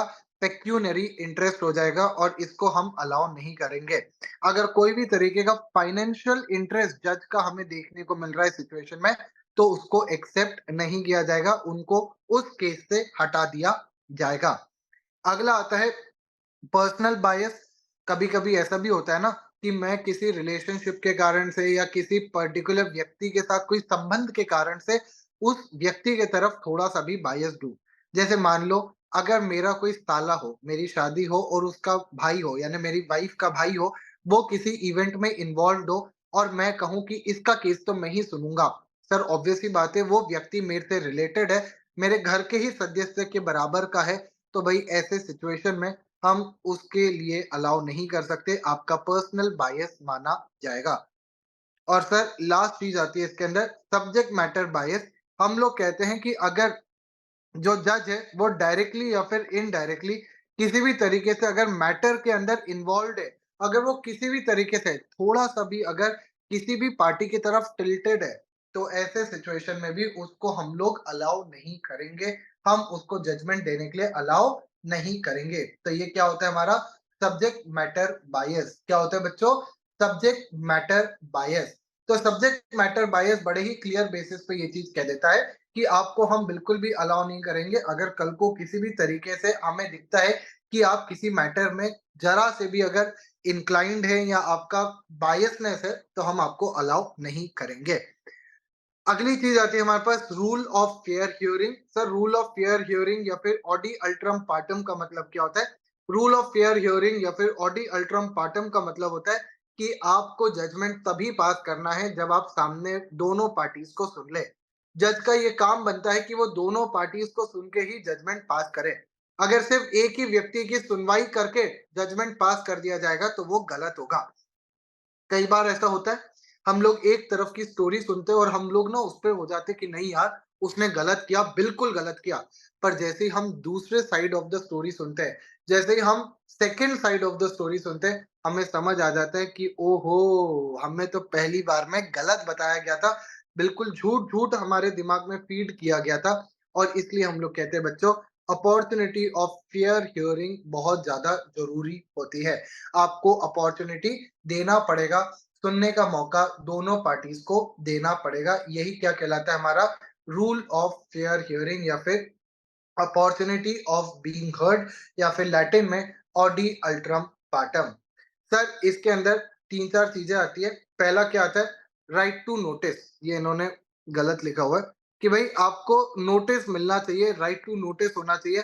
अगर आपके अगेंस्ट कोई भी सुनवाई की जा रही है, आपके अगेंस्ट कोई भी बातचीत हो रही है, तो भई ये राइट क्यों लिख दिया मैंने? तो भई आपको उसके बारे में इन्फॉर्म किया जाना चाहिए, यानी कि आपको नोटिस होना चाहिए। अगला चीज़ आता है हमारे पास right to present case and evidence. सिर्फ नोटिस होने से चलेगा क्या? इन्फॉर्मेशन होने से चलेगा क्या? The answer is no. Sir it is important कि आप अपने केस को सामने प्रेजेंट भी कर पाए, आप अपने केस को जो जज है उसके सामने प्रस्तुत कर पाए, अपने एविडेंसेस सामने रख पाए। सर सिर्फ एविडेंस रखने से होगा क्या? The answer is again no. हम लोग कहते हैं कि जो सामने वाली पार्टी, ऑपोजिट पार्टी अपने एविडेंसेस ला रही है, उनको रिबट करने का, उनको चैलेंज करने का, उनको क्वेश्चन करने का भी अधिकार आपके पास होना चाहिए। यानी आपको ये शो करने का अधिकार होना चाहिए कि भाई जो सामने एविडेंस प्रेजेंट किया जा रहा है वो एविडेंस गलत है, झूठा है, उसमें कोई बेस नहीं है। ये सारे अधिकार होने चाहिए। और सर लास्ट जो आपके पास है वो क्या है? Disclosure of evidence. सर किस बेसिस पे आपके अगेंस्ट डिसीजन दिया जा रहा है या किस चीज के कारण से जज का माइंड डाइवर्ट हो रहा है या इधर उधर जा रहा है, वो आपको पता होना चाहिए। आपको बहुत अच्छे तरीके से पता होना चाहिए कि भाई कौन से एविडेंसेस सबमिट किए जा रहे हैं, ताकि आप उनको एनालाइज कर सके एंड अकॉर्डिंगली अपने एविडेंसेस भी प्रेजेंट कर सकें। इसलिए आप देखिएगा कि क्रिमिनल कोर्ट के अंदर ना जब भी कोई एविडेंस प्रेजेंट करना होता है, तो ऐसे सिचुएशन में पहले ही कोर्ट को इन्फॉर्म कर दिया जाता है कि हम ये जो एविडेंसेस हैं ये प्रेजेंट करने वाले हैं, पूरी लिस्ट दे दी जाती है। एंड सिमिलरली जो डिफेंस साइड होता है वो भी अपनी एक लिस्ट देता है कि वो कौन से एविडेंसेस प्रेजेंट करने वाला है। और फिर दोनों पार्टीज को क्योंकि पता होता है कि वो कौन से एविडेंसेस प्रेजेंट करने वाले हैं, तो उस बेसिस पे डिसीजन अकॉर्डिंगली लिया जा सकता है। तो इसके अंदर चार चीजें आएंगी हमारे पास। क्या? पहले तो नोटिस का अधिकार होना चाहिए। उसके बाद आप अपना केस लड़ सको, आपके पास अपने केस लड़ने का अधिकार होना चाहिए, आप अपने एविडेंसेस प्रेजेंट कर सको। तीसरी चीज आती है कि जो सामने वाली पार्टी एविडेंसेस रखेगी उसके बारे में भी आपको पता होना चाहिए कि कौन से एविडेंसेस लाए जा रहे हैं केस के अंदर। और चौथी चीज, आपको उन एविडेंसेस को चैलेंज करने का, रीबट करने का, क्वेश्चन करने का अधिकार होना चाहिए। और ये होता है आपके क्या? राइट टू फेयर हियरिंग या फिर opportunity of being heard. Sir अगली चीज आती है हमारे पास स्पीकिंग ऑर्डर। स्पीकिंग ऑर्डर का मतलब क्या होता है कि यहाँ पे हम लोग कहते हैं कि जुडिशरी को रीजनिंग के साथ अपना जजमेंट देना चाहिए। ऐसा नहीं कि नाम वास्ते का बस जजमेंट दे दिया, यस या नो में जवाब दे दिया, नहीं। यहाँ पे हम लोग कहते हैं इट इज इंपॉर्टेंट कि जुडिशरी को बहुत ही ज्यादा रीजनिंग के साथ अपना ऑर्डर देना है। आया ना? तो भले ही 10 पन्ने का हो या 200 पन्ने का जजमेंट हो, आपको सारा चीज प्रॉपर तरीके से कौन सा एविडेंस प्रेजेंट किया गया था, क्या हुआ, क्या नहीं हुआ, कौन से मटेरियल ने आपको बहुत ज्यादा इम्पैक्ट किया, आपको लग रहा है कौन सा साइड सही है, क्यों सही है, ये सारी चीजें आपको स्पीकिंग ऑर्डर में बतानी पड़ेगी। हाउएवर सर, ये जो नेचुरल जस्टिस के प्रिंसिपल्स है जो हमने तीन पढ़े, rule against bias, opportunity of being heard और तीसरा स्पीकिंग ऑर्डर, इसके कुछ एक्सेप्शंस भी होते हैं। हम उन एक्सेप्शंस को अब पढ़ेंगे। सर पहला आता है स्टैट्यूटरी एक्सक्लूजन। सर अगर स्टैट्यूट ने, अगर कानून ने कोई वैलिड ग्राउंड पे इन नेचुरल जस्टिस के प्रिंसिपल्स को कुछ समय के लिए सस्पेंड किया है या कुछ समय के लिए हटा दिया है या उस पर्टिकुलर कानून पे, उस स्टेज पे हटा दिया है, तो आप उसको चैलेंज नहीं कर सकते। सर जैसे एक एग्जांपल ले लीजिए, आप क्रिमिनल लॉ में हर ऑर्डर के अगेंस्ट अपील में नहीं जा सकते। आप सिविल कोर्ट के अंदर हर ऑर्डर के अगेंस्ट आप अपील में नहीं जा सकते। आप कुछ स्पेसिफिक ऑर्डर्स के अगेंस्ट ही अपील में जा सकते हो, जो कि हम पढ़ते हैं, जब सीपीसी पढ़ेंगे तब देखेंगे। पर कुछ ऑर्डर, स्पेसिफिक ऑर्डर्स के अगेंस्ट ही आप अपील में जा सकते हो। तो भाई वहां पे एक स्टैट्यूटरी एक्सक्लूजन डाल दिया गया है, यानी कि जो कुछ ऑर्डर्स है जो हमें लगता है कि यार बहुत ही नॉर्मल है, इसमें क्या अपील डाले, उसको हमने एक्सक्लूड कर दिया है। ये होता है हमारा क्या बच्चों, स्टैट्यूटरी एक्सक्लूजन। तो अगर जो कानून है, जो लॉ है, वो बहुत ही स्पेसिफिक बेसिस पे, बहुत ही वैलिड रीजन के साथ अगर नेचुरल जस्टिस के प्रिंसिपल्स को हटा देता है कोई स्पेसिफिक जगह पे, तो उसको आप चैलेंज नहीं कर सकते, उसको आप क्वेश्चन नहीं कर सकते। दूसरी चीज आती है इमरजेंसी। इमरजेंसी में तो हम लोग जानते ही हैं, आपके बहुत सारे अधिकार को कर्टेल कर दिया जाता है, कम कर दिया जाता है। और इसी में एक अधिकार जो आपके पास इंपॉर्टेंट आता है, वो है नेचुरल जस्टिस का। आपके बहुत सारे प्रिंसिपल्स ऑफ नेचुरल जस्टिस को कर्टेल कर दिया जाता है, कम कर दिया जाता है, क्योंकि सर इमरजेंसी की सिचुएशन होती है और उस सिचुएशन में नेचुरल जस्टिस के प्रिंसिपल्स हम अप्लाई नहीं कर सकते। आगे आता है हमारे पास इंटरिम डिसिप्लिनरी एक्शन। अगर कोई भी व्यक्ति या ऑर्गेनाइजेशन कोई भी तरीके का डिसिप्लिनरी एक्शन ले रहा है किसी भी एम्प्लॉय के अगेंस्ट, तो भाई ऐसे सिचुएशन में आप उसके अंदर कोई भी तरीके का प्रिंसिपल ऑफ नेचुरल जस्टिस नहीं लगा सकते। अगर मान लीजिए किसी व्यक्ति के अगेंस्ट इंक्वायरी पेंडिंग थी, उसने कोई काम गलत किया है और उसके खिलाफ इंक्वायरी पेंडिंग थी, और जब तक वो इंक्वायरी पेंडिंग थी, ये डिसाइड किया गया है कि उस एम्प्लॉय को सस्पेंड कर दिया जाए, भाई ऐसे सिचुएशन में आप उस सस्पेंशन को चैलेंज नहीं कर सकते। नेचुरल जस्टिस का प्रिंसिपल आपके पास अवेलेबल नहीं होगा। आगे आता है एकेडमिक इवैल्यूएशन। एकेडमिक इवैल्यूएशन तो आप जानते ही हैं, आपका जब पेपर चेक किया जाता है तो आपसे पूछ के तो चेक किया नहीं जाता है कि अच्छा अच्छा आ जाओ बाजू में बैठो, हम चेक कर रहे हो और तुम हमें बताना कि तुमने पेपर में क्या लिखा है। तो तुम जो नालायक को गंदी हैंडराइटिंग में पेपर लिखते हो, या फिर तुम आधा पेपर छोड़ के सोच लेते हो कि भाई आधा आंसर तो बाकी एग्जामिनर कंप्लीट कर लेगा, हमें क्या, एग्जामिनर को समझ आ जाएगा, उसी कारण से तो फेल हो जाते हो। क्योंकि वो तुम्हें ना तो अपील देता है, ना तो दलील देता है, ना ही वो किसी तरीके का तुम्हें मटेरियल प्रेज़ेंट करने का मौका देता है, वो सीधा मार्क्स देता है। मार्क्स में कोई रीज़निंग नहीं होती, सिर्फ़ मार्क्स होते हैं। तो भई एकेडमिक इवैल्यूएशन में भी आपका नेचुरल जस्टिस के प्रिंसिपल्स फ़ॉलो नहीं होते। और लास्ट चीज़ आती है इम्प्रैक्टिकेबल।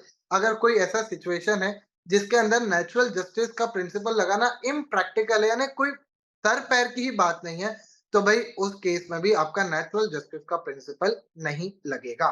ये क्या होते हैं हमारे 5 एक्सक्लूजन्स, वेरी इंपॉर्टेंट, एग्जाम में बहुत बार पूछे गए हैं, बहुत बार आने की संभावना आगे भी रखते हैं। तो बहुत ज्यादा इंपॉर्टेंट है, ये आपको याद होने चाहिए। Exception to natural justice, exception to natural justice. हाँ या ना बोलो, समझ में आया या नहीं आया? हाँ हाँ या ना बोल दो एक बार बस फटाफट, समझ में आया या नहीं आया?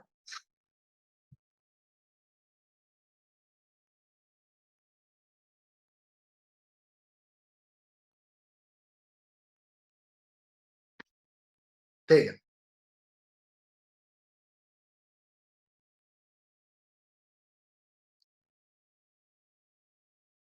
सर। अगली चीज जो आती है हमारे पास, वो आता है हमारे पास, बड़ा ही छोटू सा टॉपिक है, कोई मेजर टॉपिक नहीं है। आ, ये तो हमने पढ़ लिया है, इसमें कुछ नहीं है। Hmm, sir effect of failure of natural justice. Obvious सी बात है कि अगर आप कभी नेचुरल जस्टिस के प्रिंसिपल को फॉलो नहीं करते हो, और अगर आप कोई ऑर्डर वगैरह पास कर देते हो, तो उस ऑर्डर को हम लोग वॉइड कहेंगे, इनवैलिड कहेंगे, और उसको कॉस्ट कर दिया जाएगा।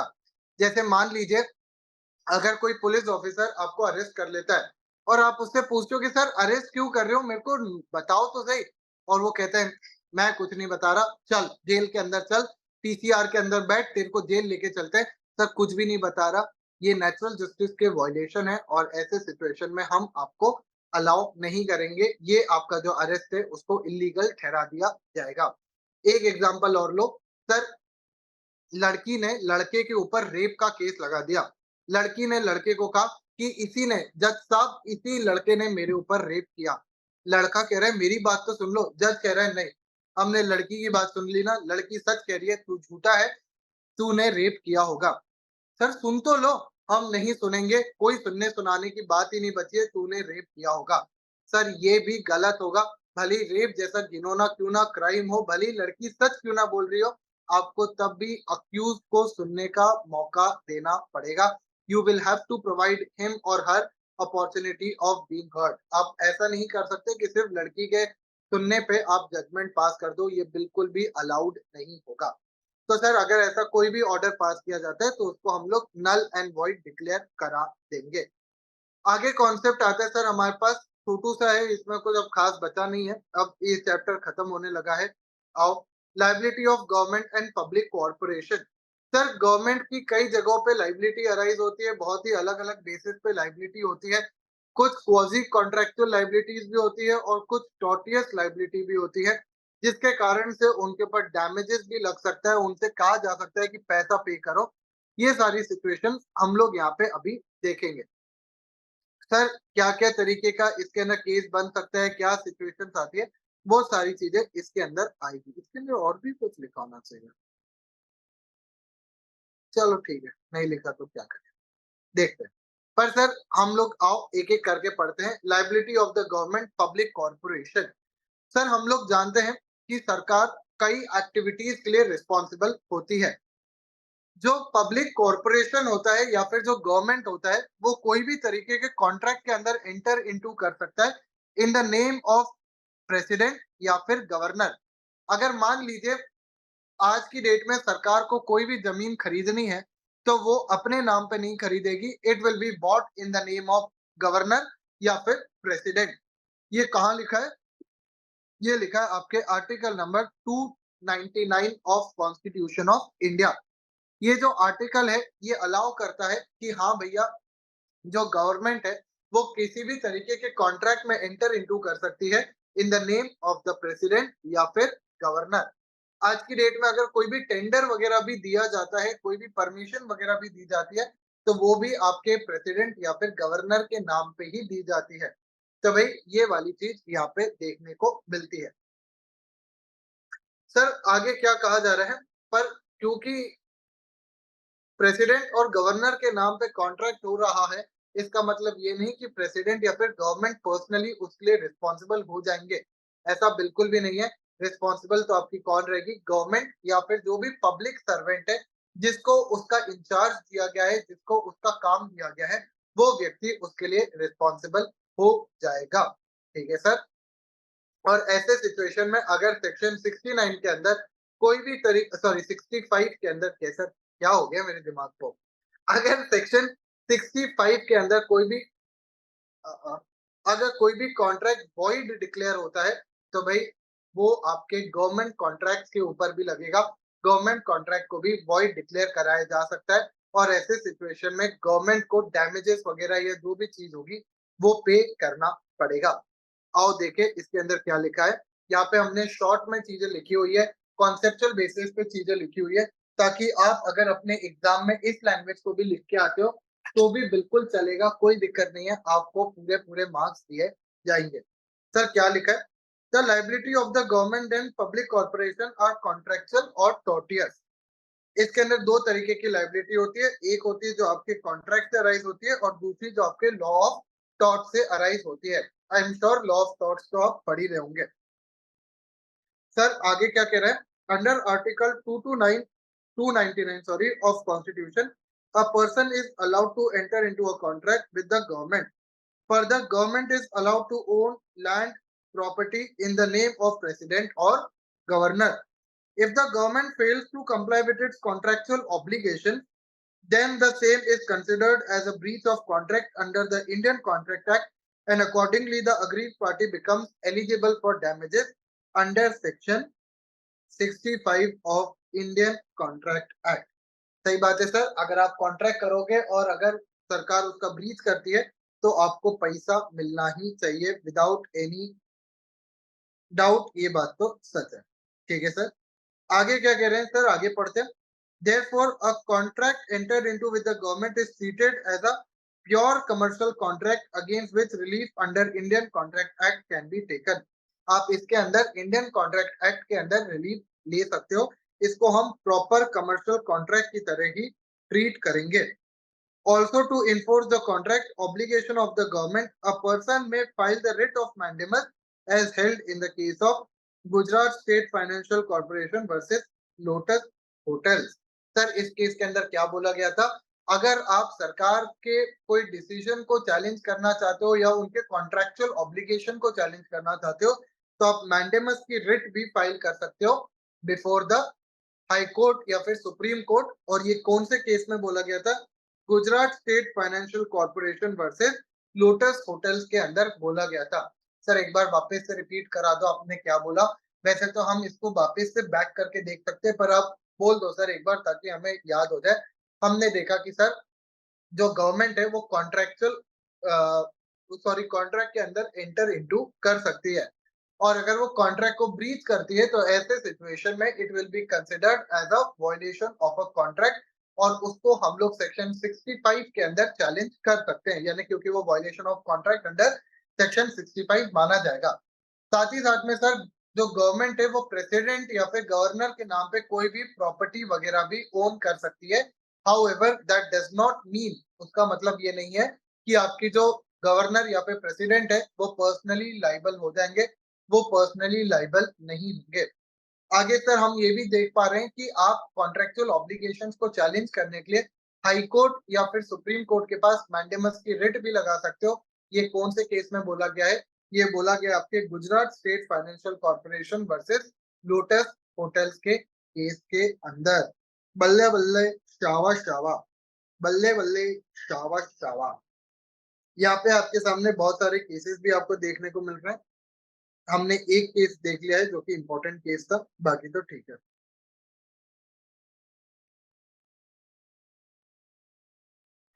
ठीक है सर, सिमिलरली क्योंकि ये प्योर कमर्शियल कॉन्ट्रैक्ट है, तो प्योर कमर्शियल कॉन्ट्रैक्ट के टर्म्स में आपके पास जो क्वाजी कॉन्ट्रैक्चुअल लाइबिलिटीज होती है वो भी यहाँ पे देखने को मिलेगी।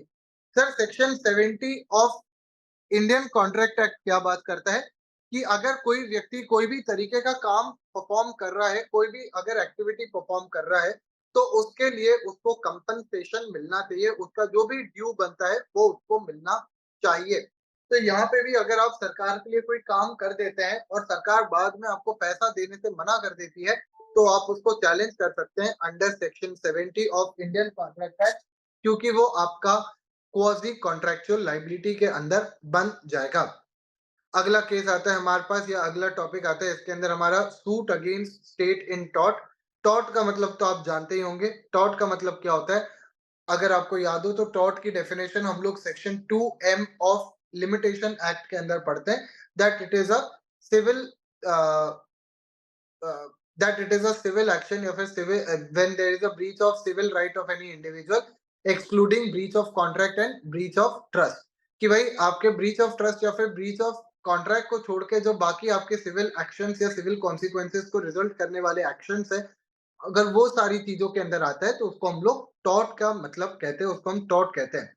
तो सर क्या गवर्नमेंट कभी भी टॉट के अंदर रिस्पॉन्सिबल हो सकती है क्या? The answer is yes. याद रखना, आंसर इज यस। और इस कारण से उसके ऊपर मॉनेटरी या दूसरे तरीके के डैमेजेस भी लग सकते हैं, उसके ऊपर डैमेजेस भी लगाए जा सकते हैं। इसका पहले हम केस देखते हैं, उसके बाद इसका एक एक्सेप्शन आता है वो भी हम देखेंगे।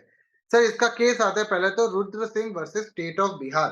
सर इसके अंदर क्या हुआ था, एक व्यक्ति को गलत तरीके से 14 साल के लिए, 14 साल 14 इयर्स के लिए इम्प्रिजन कर दिया गया था। और जब उसको बाहर निकाला गया तो उसने केस फाइल किया ये कहते हुए कि मेरे को गलत तरीके से अरेस्ट किया गया था, मेरे को जेल में रखा गया था, मेरे को कंपनसेशन मिलना चाहिए जो इतने साल में जेल में रहा। और कोर्ट ने छोटा छोटा कंपनसेशन दिया, 30,000 का ही दिया, पर हाँ कंपनसेशन दिया। आज की डेट में शायद से 30,000 काफी ज्यादा वैल्यू के हो जाएंगे। आज शायद से कोर्ट 1 करोड़ 2 करोड़ रुपए दिलवा देगी उस व्यक्ति को।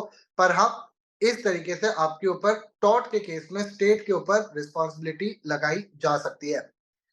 सर अब यहाँ पे क्वेश्चन उठता है कि किन किन सिचुएशन में गवर्नमेंट या फिर स्टेट जो है वो टॉर्टियस लाइबिलिटी के लिए रिस्पॉन्सिबल होगी। आओ पढ़ते हैं। A tort is a civil wrong arising from breach of obligation other than those arising from contract. Tort एक तरीके का आपका सिविल रॉन्ग होता है, जैसे मैं आपको बता रहा था, जो कि आपके ब्रीच ऑफ ऑब्लिगेशन या फिर ब्रीच ऑफ कॉन्ट्रैक्ट से ब्रीच ऑफ ऑब्लिगेशन से अराइज होता है। If any government or government employee wrongly causes civil harm to any aggrieved person, he is entitled to claim damages from the government. अगर कोई भी government employ गलत तरीके से कोई एक्टिविटी परफॉर्म करती है या करता है, तो ऐसे सिचुएशन में उस व्यक्ति को, जो भी इंजर्ड व्यक्ति है, जो भी अग्रीव व्यक्ति है, उसको डैमेजेस मिलेंगे। पर याद रखना, यहाँ पे एक एक्सेप्शन आता है कि अगर जो एम्प्लॉय है वो अपना स्टेट फंक्शन ही परफॉर्म कर रहा है, जैसे कि आपका डिफेंस का काम हो गया, ये सारी चीजों में आप टॉर्ट क्लेम नहीं कर सकते। सर एक एग्जांपल देके बताओ ना, जैसे भाई मान लो दंगे हो रहे थे और पुलिस वालों ने ना लाठी चार्ज किया, लाठी चार्ज में आपके पीठ पे इतना तेजी से मारा कि लाल निशान छप गया। सर क्या आप इस पुलिस वाले के अगेंस्ट केस फाइल कर सकते हो क्या? द आंसर इज नो, क्योंकि वो अपना डिफेंस का स्टेट फंक्शन परफॉर्म कर रहा था, वो पब्लिक पीस मेंटेन करने की कोशिश कर रहा था। प्रोवाइडेड ये जो लाठीचार्ज किया गया है वो जेन्युइन सिचुएशन में किया गया हो। अगर आप शांति से बैठे हुए थे और पुलिस ने आके बेमतलब का आपके ऊपर मारपीट शुरू कर दी, दैट्स अ डिफरेंट सिचुएशन।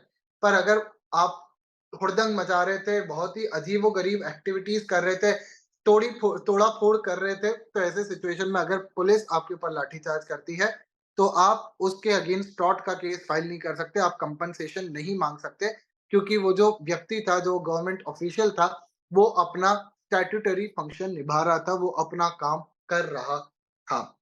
तो भाई ऐसे सिचुएशन में हम जानते हैं कि टॉर्टियस लाइबिलिटी भी सरकार के ऊपर लगाई जा सकती है। आई होप इतना तुम्हें समझ में आया होगा। लास्ट में बस इतनी सी चीज दी गई है, what are the characteristics of public corporation.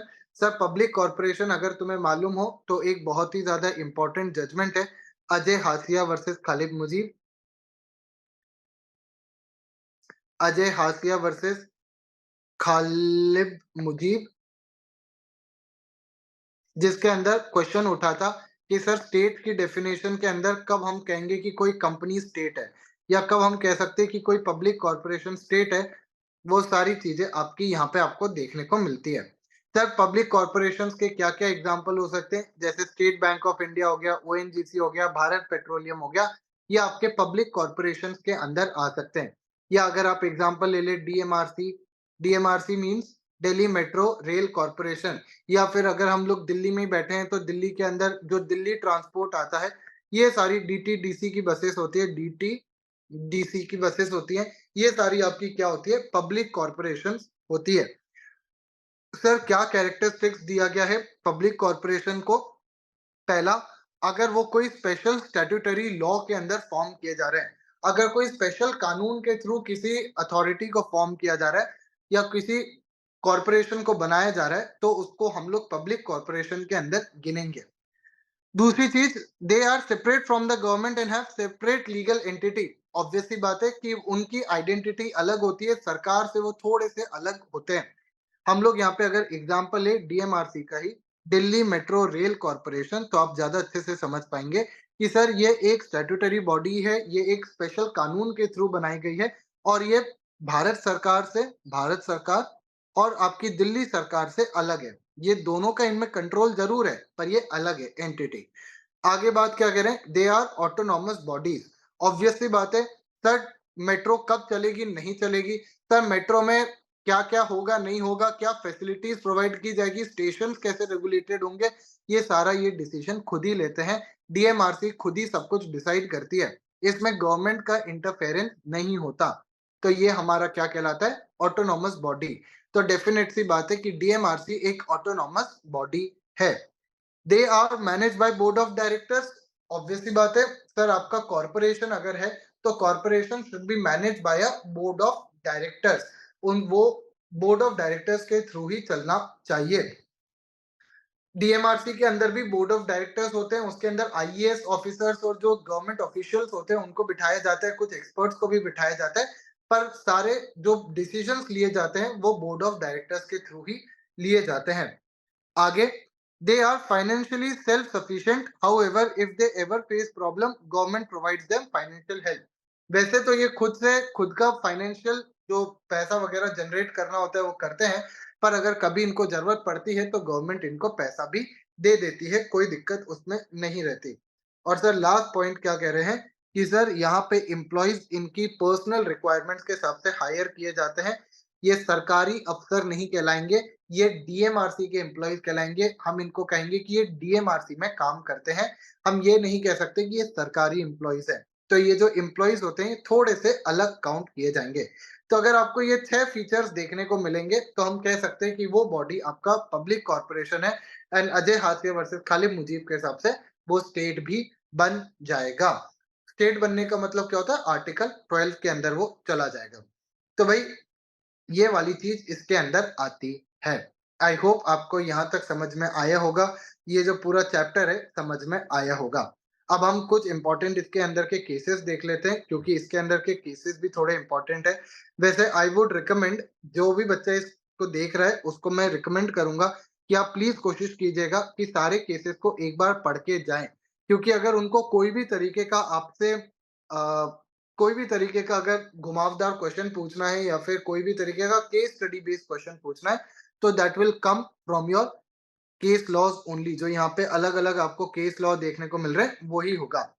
ये केस लॉ अभी हमने देखा, आओ हम भी देख लेते हैं कुछ-कुछ case law. Kesavananda Bharati versus state of Kerala, ये तो हमने देखा हुआ है, हमें पता है कि भई Kesavananda Bharati versus state of Kerala के अंदर क्या बोला गया था कि भई आपका क्लियर बेसिस पे जो पूरा वो कोर प्रिंसिपल्स ऑफ कॉन्स्टिट्यूशन या फिर फंडामेंटल प्रिंसिपल्स ऑफ कॉन्स्टिट्यूशन बोल लीजिए या फिर आप जो भी उसको बोलना चाहे बोल लीजिए, वो हमारा इस लॉ के अंदर देखने को मिलता है, इस जजमेंट के अंदर देखने को मिलता है। आगे आता है हमारे पास भैया केस जो कि हमारा airport authority of India versus centre for aviation policy safety research and organisation. इसके अंदर बोला गया था कि क्या कोर्ट इंटरफेयर कर सकता है आपके एडमिनिस्ट्रेटिव या पॉलिसी डिसीजन के अंदर। क्या कोर्ट ऐसी चीजें जो कि आपका पॉलिसी डिसीजन से या आपके इंटरनल डिसीजन से उसके अंदर भी इंटरफेरेंस कर सकता है या नहीं। तो यहाँ पे कहा गया था कि कोर्ट को कोशिश करनी चाहिए कि वो किसी भी तरीके से आपके इंटरनल पॉलिसीज या फिर जो आपके खुद के डिसीजंस होती है उसके अंदर एंटर इनटू ना करे। सर पॉलिसी डिसीजंस का मतलब क्या होता है? पॉलिसी डिसीजंस का मतलब आप इस तरीके से समझ सकते हैं कि सर कोई भी अगर गवर्नमेंट पॉलिसी बना रही है, कोई भी रूल्स एंड रेगुलेशन बना रही है, तो जिन चीज़ों को देख के वो पॉलिसी बना रही है, रेगुलेशंस बना रही है, उनको आप चैलेंज नहीं कर सकते unless they are obviously arbitrary, discriminatory और मैलिफाइड। या तो वो गलत हो, डिस्क्रिमिनेटरी हो या फिर वो झूठे इंटेंशन, गलत इंटेंशन के साथ बनाए जा रहे हो, तब तक आप उनको चैलेंज नहीं कर सकते। आगे हमारे पास केस आता है, कौन-सा केस है भई? वेस्ट बंगाल वर्सेस अनवर अली। सर जो ये state of West Bengal versus Anwar Ali का केस है ये भी हमने देखा हुआ है। ये आर्टिकल नंबर 14 का केस है और ये कहता है कि कब हम दो क्लासेस के अंदर डिस्टिंक्शन या फिर डिस्क्रिमिनेशन कर सकते हैं। पहला केस बनता है यानी कि पहला सिचुएशन होना चाहिए कि अगर आपके पास कोई जेन्युइन रीजन हो, आपके पास अगर कोई इंटेलिजिबल डिफरेंशिया हो, कोई ग्राउंड हो डिफरेंशिएट करने के लिए, तो ही आप कर सकते हो। एंड सेकंड इंपॉर्टेंट कंडीशन आती है इसके अंदर, क्या? कि भाई आपका जो डिफरेंशिएशन कर रहे हो ना, दैट शुड हैव नेक्सस या फिर that should have connection with what you wish to achieve. आप जो अचीव करना चाहते हो और जिस कारण से आप डिस्टिंक्शन क्रिएट कर रहे हो, वो रिलेटेड होना चाहिए। तो भाई ये केस आता है हमारा state of West Bengal versus Anwar Ali Sarkar. ठीक है सर? बाकी ये केसेस थोड़े से आप खुद भी देखिएगा, खुद भी पढ़ोगे तो समझ आ जाएगा, इसके अंदर कोई बहुत मेजर इतना खास वो नहीं है।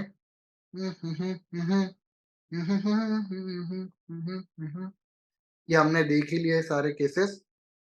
हुँ,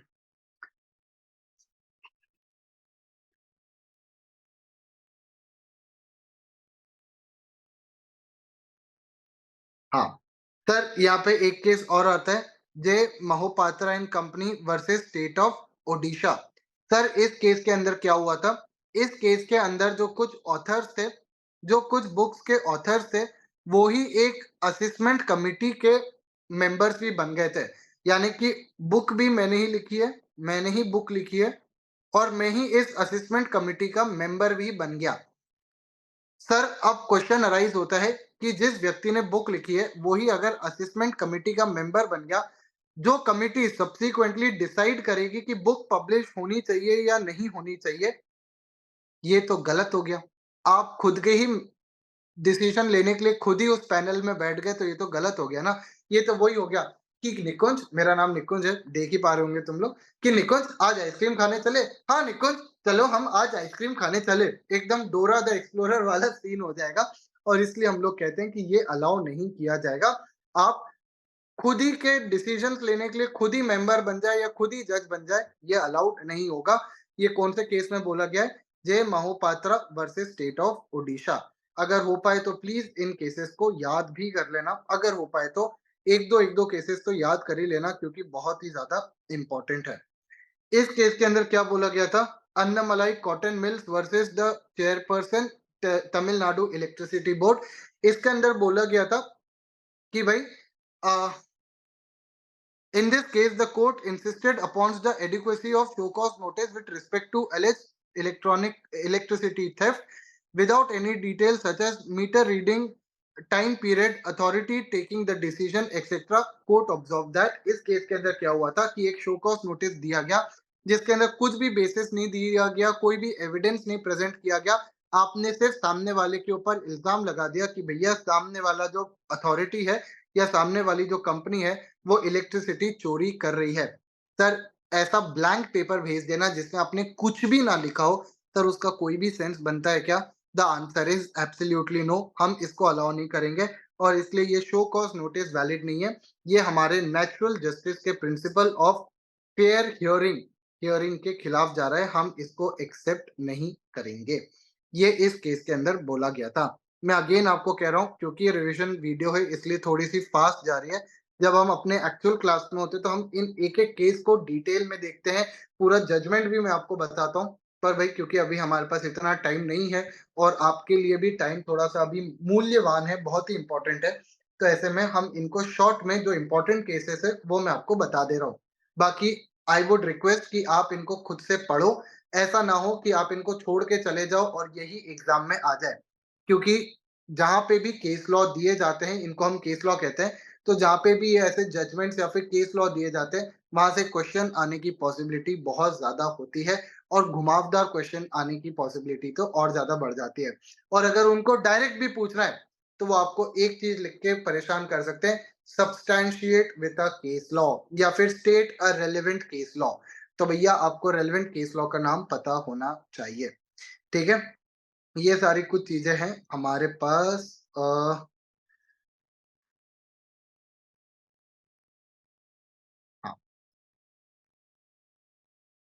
ठीक है। ये एक केस आता है हमारे पास, नंदिनी एस वर्सेस पीएल दानी। ये भी एक इंपॉर्टेंट केस है। सर इस केस के अंदर क्या बोला गया था कि अगर आप किसी को भी इंटरोगेट कर रहे हो, किसी से भी अगर क्वेश्चन आंसर कर रहे हो, आपने उसको जेल में बिठा के रखा है और आप उससे क्वेश्चनिंग कर रहे हो, तो उसके पास अलाउड होना चाहिए, he or she should be allowed to have legal representatives.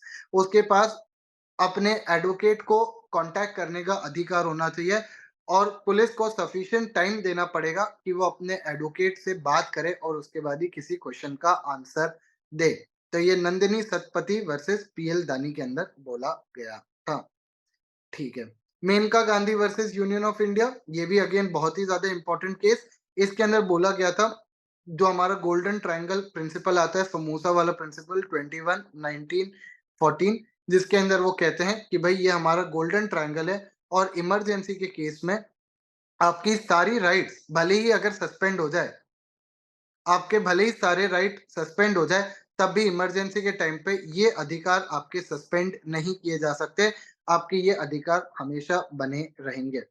ये सारी चीजें आई थी और तो मेरे को नहीं लगता कोई इम्पोर्टेंट एज सच है। ये केस मैंने आपको बता ही दिया, Gujarat state financial corporation, very important, इस पे तो 2 बार क्वेश्चन आ चुका है। ठीक है। तो भाई ये आपके कुछ इंपॉर्टेंट केसेस थे। हमने ये रुद्र शाह वाला भी देखा, रुदल शाह सॉरी। इसी तरीके का आपको भीम सिंह का भी केस देखने को मिलेगा। तो भाई ये सारे आपके जो केसेस हैं, ये कुछ इंपॉर्टेंट केसेस थे जो मैंने आपके साथ डिस्कस किए एंड आई रिक्वेस्ट कि आपको ये अच्छे तरीके से पता होने चाहिए। हमने ये जो पॉइंट्स थे ये भी सारे डिस्कस कर लिए। हमने शॉर्ट में अपने नोट्स में लिखा हुआ है, तो ये मत सोचना कि कोई भी कवर्ड पॉइंट नहीं है। ऑलमोस्ट सारी चीजें ही कवर्ड है, जो इंपॉर्टेंट नहीं होगा शायद वही हमने छोटे में छोड़ा होगा। बाकी हर चीज को इस चैप्टर के अंदर हमने कवर किया। अगर किसी भी बच्चे को कोई डाउट है जो अभी क्लास में प्रेजेंट है वो पूछ ले। अदरवाइज जो ऑनलाइन बच्चे हैं वो नीचे चैट बॉक्स में भी पूछ सकते हैं, नीचे कमेंट बॉक्स में भी पूछ सकते हैं। I will love to answer. और यार अगर अच्छा लगे या आपका कोई भी फीडबैक हो, आप कुछ भी बोलना चाहते हो गाली गलौज के अलावा, तो प्लीज कमेंट सेक्शन में जरूर बताइएगा, so that we get to know कि आपको और कैसी वीडियोस या और कितने डिटेल में चीजें चाहिए। किसी बच्चे को भी कोई भी डाउट हो तो एक बार बता दो। किसी भी बच्चे को अभी जो क्लास में बैठे हैं कोई भी डाउट।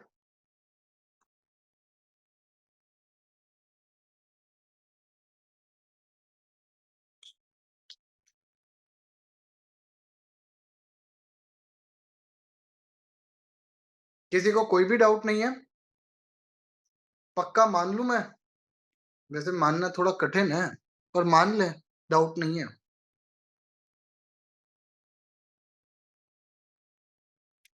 सर टॉट के अगेंस्ट का केस बता दीजिए बिल्कुल। बट ये टॉट का हम सिर्फ इतना कहते हैं कि आपके अगेंस्ट टॉट का केस भी फाइल किया जा सकता है, यानी गवर्नमेंट के अगेंस्ट टॉट का केस भी फाइल किया जा सकता है अगर वो कोई भी अनरीजनेबल एक्टिविटी परफॉर्म करते हैं तो। परंतु अगर कोई भी जो गवर्नमेंट ऑफिशियल है, गवर्नमेंट ऑफिसर है, अगर वो अपनी स्टैट्यूटरी ड्यूटी निभा रहा है, जो स्टेट की ड्यूटीज होती है जैसे कि डिफेंस हो गया या फिर पब्लिक ऑर्डर मेंटेन करना हो गया, अगर ऐसी कोई ड्यूटी निभाता है तो आप उसको रिस्पॉन्सिबल होल्ड नहीं कर सकते, आप उसके अगेंस्ट टॉर्ट का केस फाइल नहीं कर सकते। बस यही चीज कही जा रही है। और इसका केस हमने देखा रुदल शाह, जिसके अंदर एक व्यक्ति को गलत तरीके से 14 साल के लिए जेल में रखा गया था। तो हमने उसको चैलेंज किया और उस व्यक्ति ने उसको चैलेंज किया और कहा कि भाई मेरे को गलत तरीके से जेल में रखा गया था, इसलिए मेरे को आप कंपनसेशन दिलवाओ, जो कि उसको दिलवाया गया। समझा?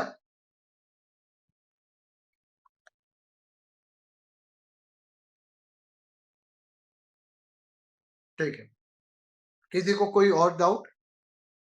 Anybody any doubt?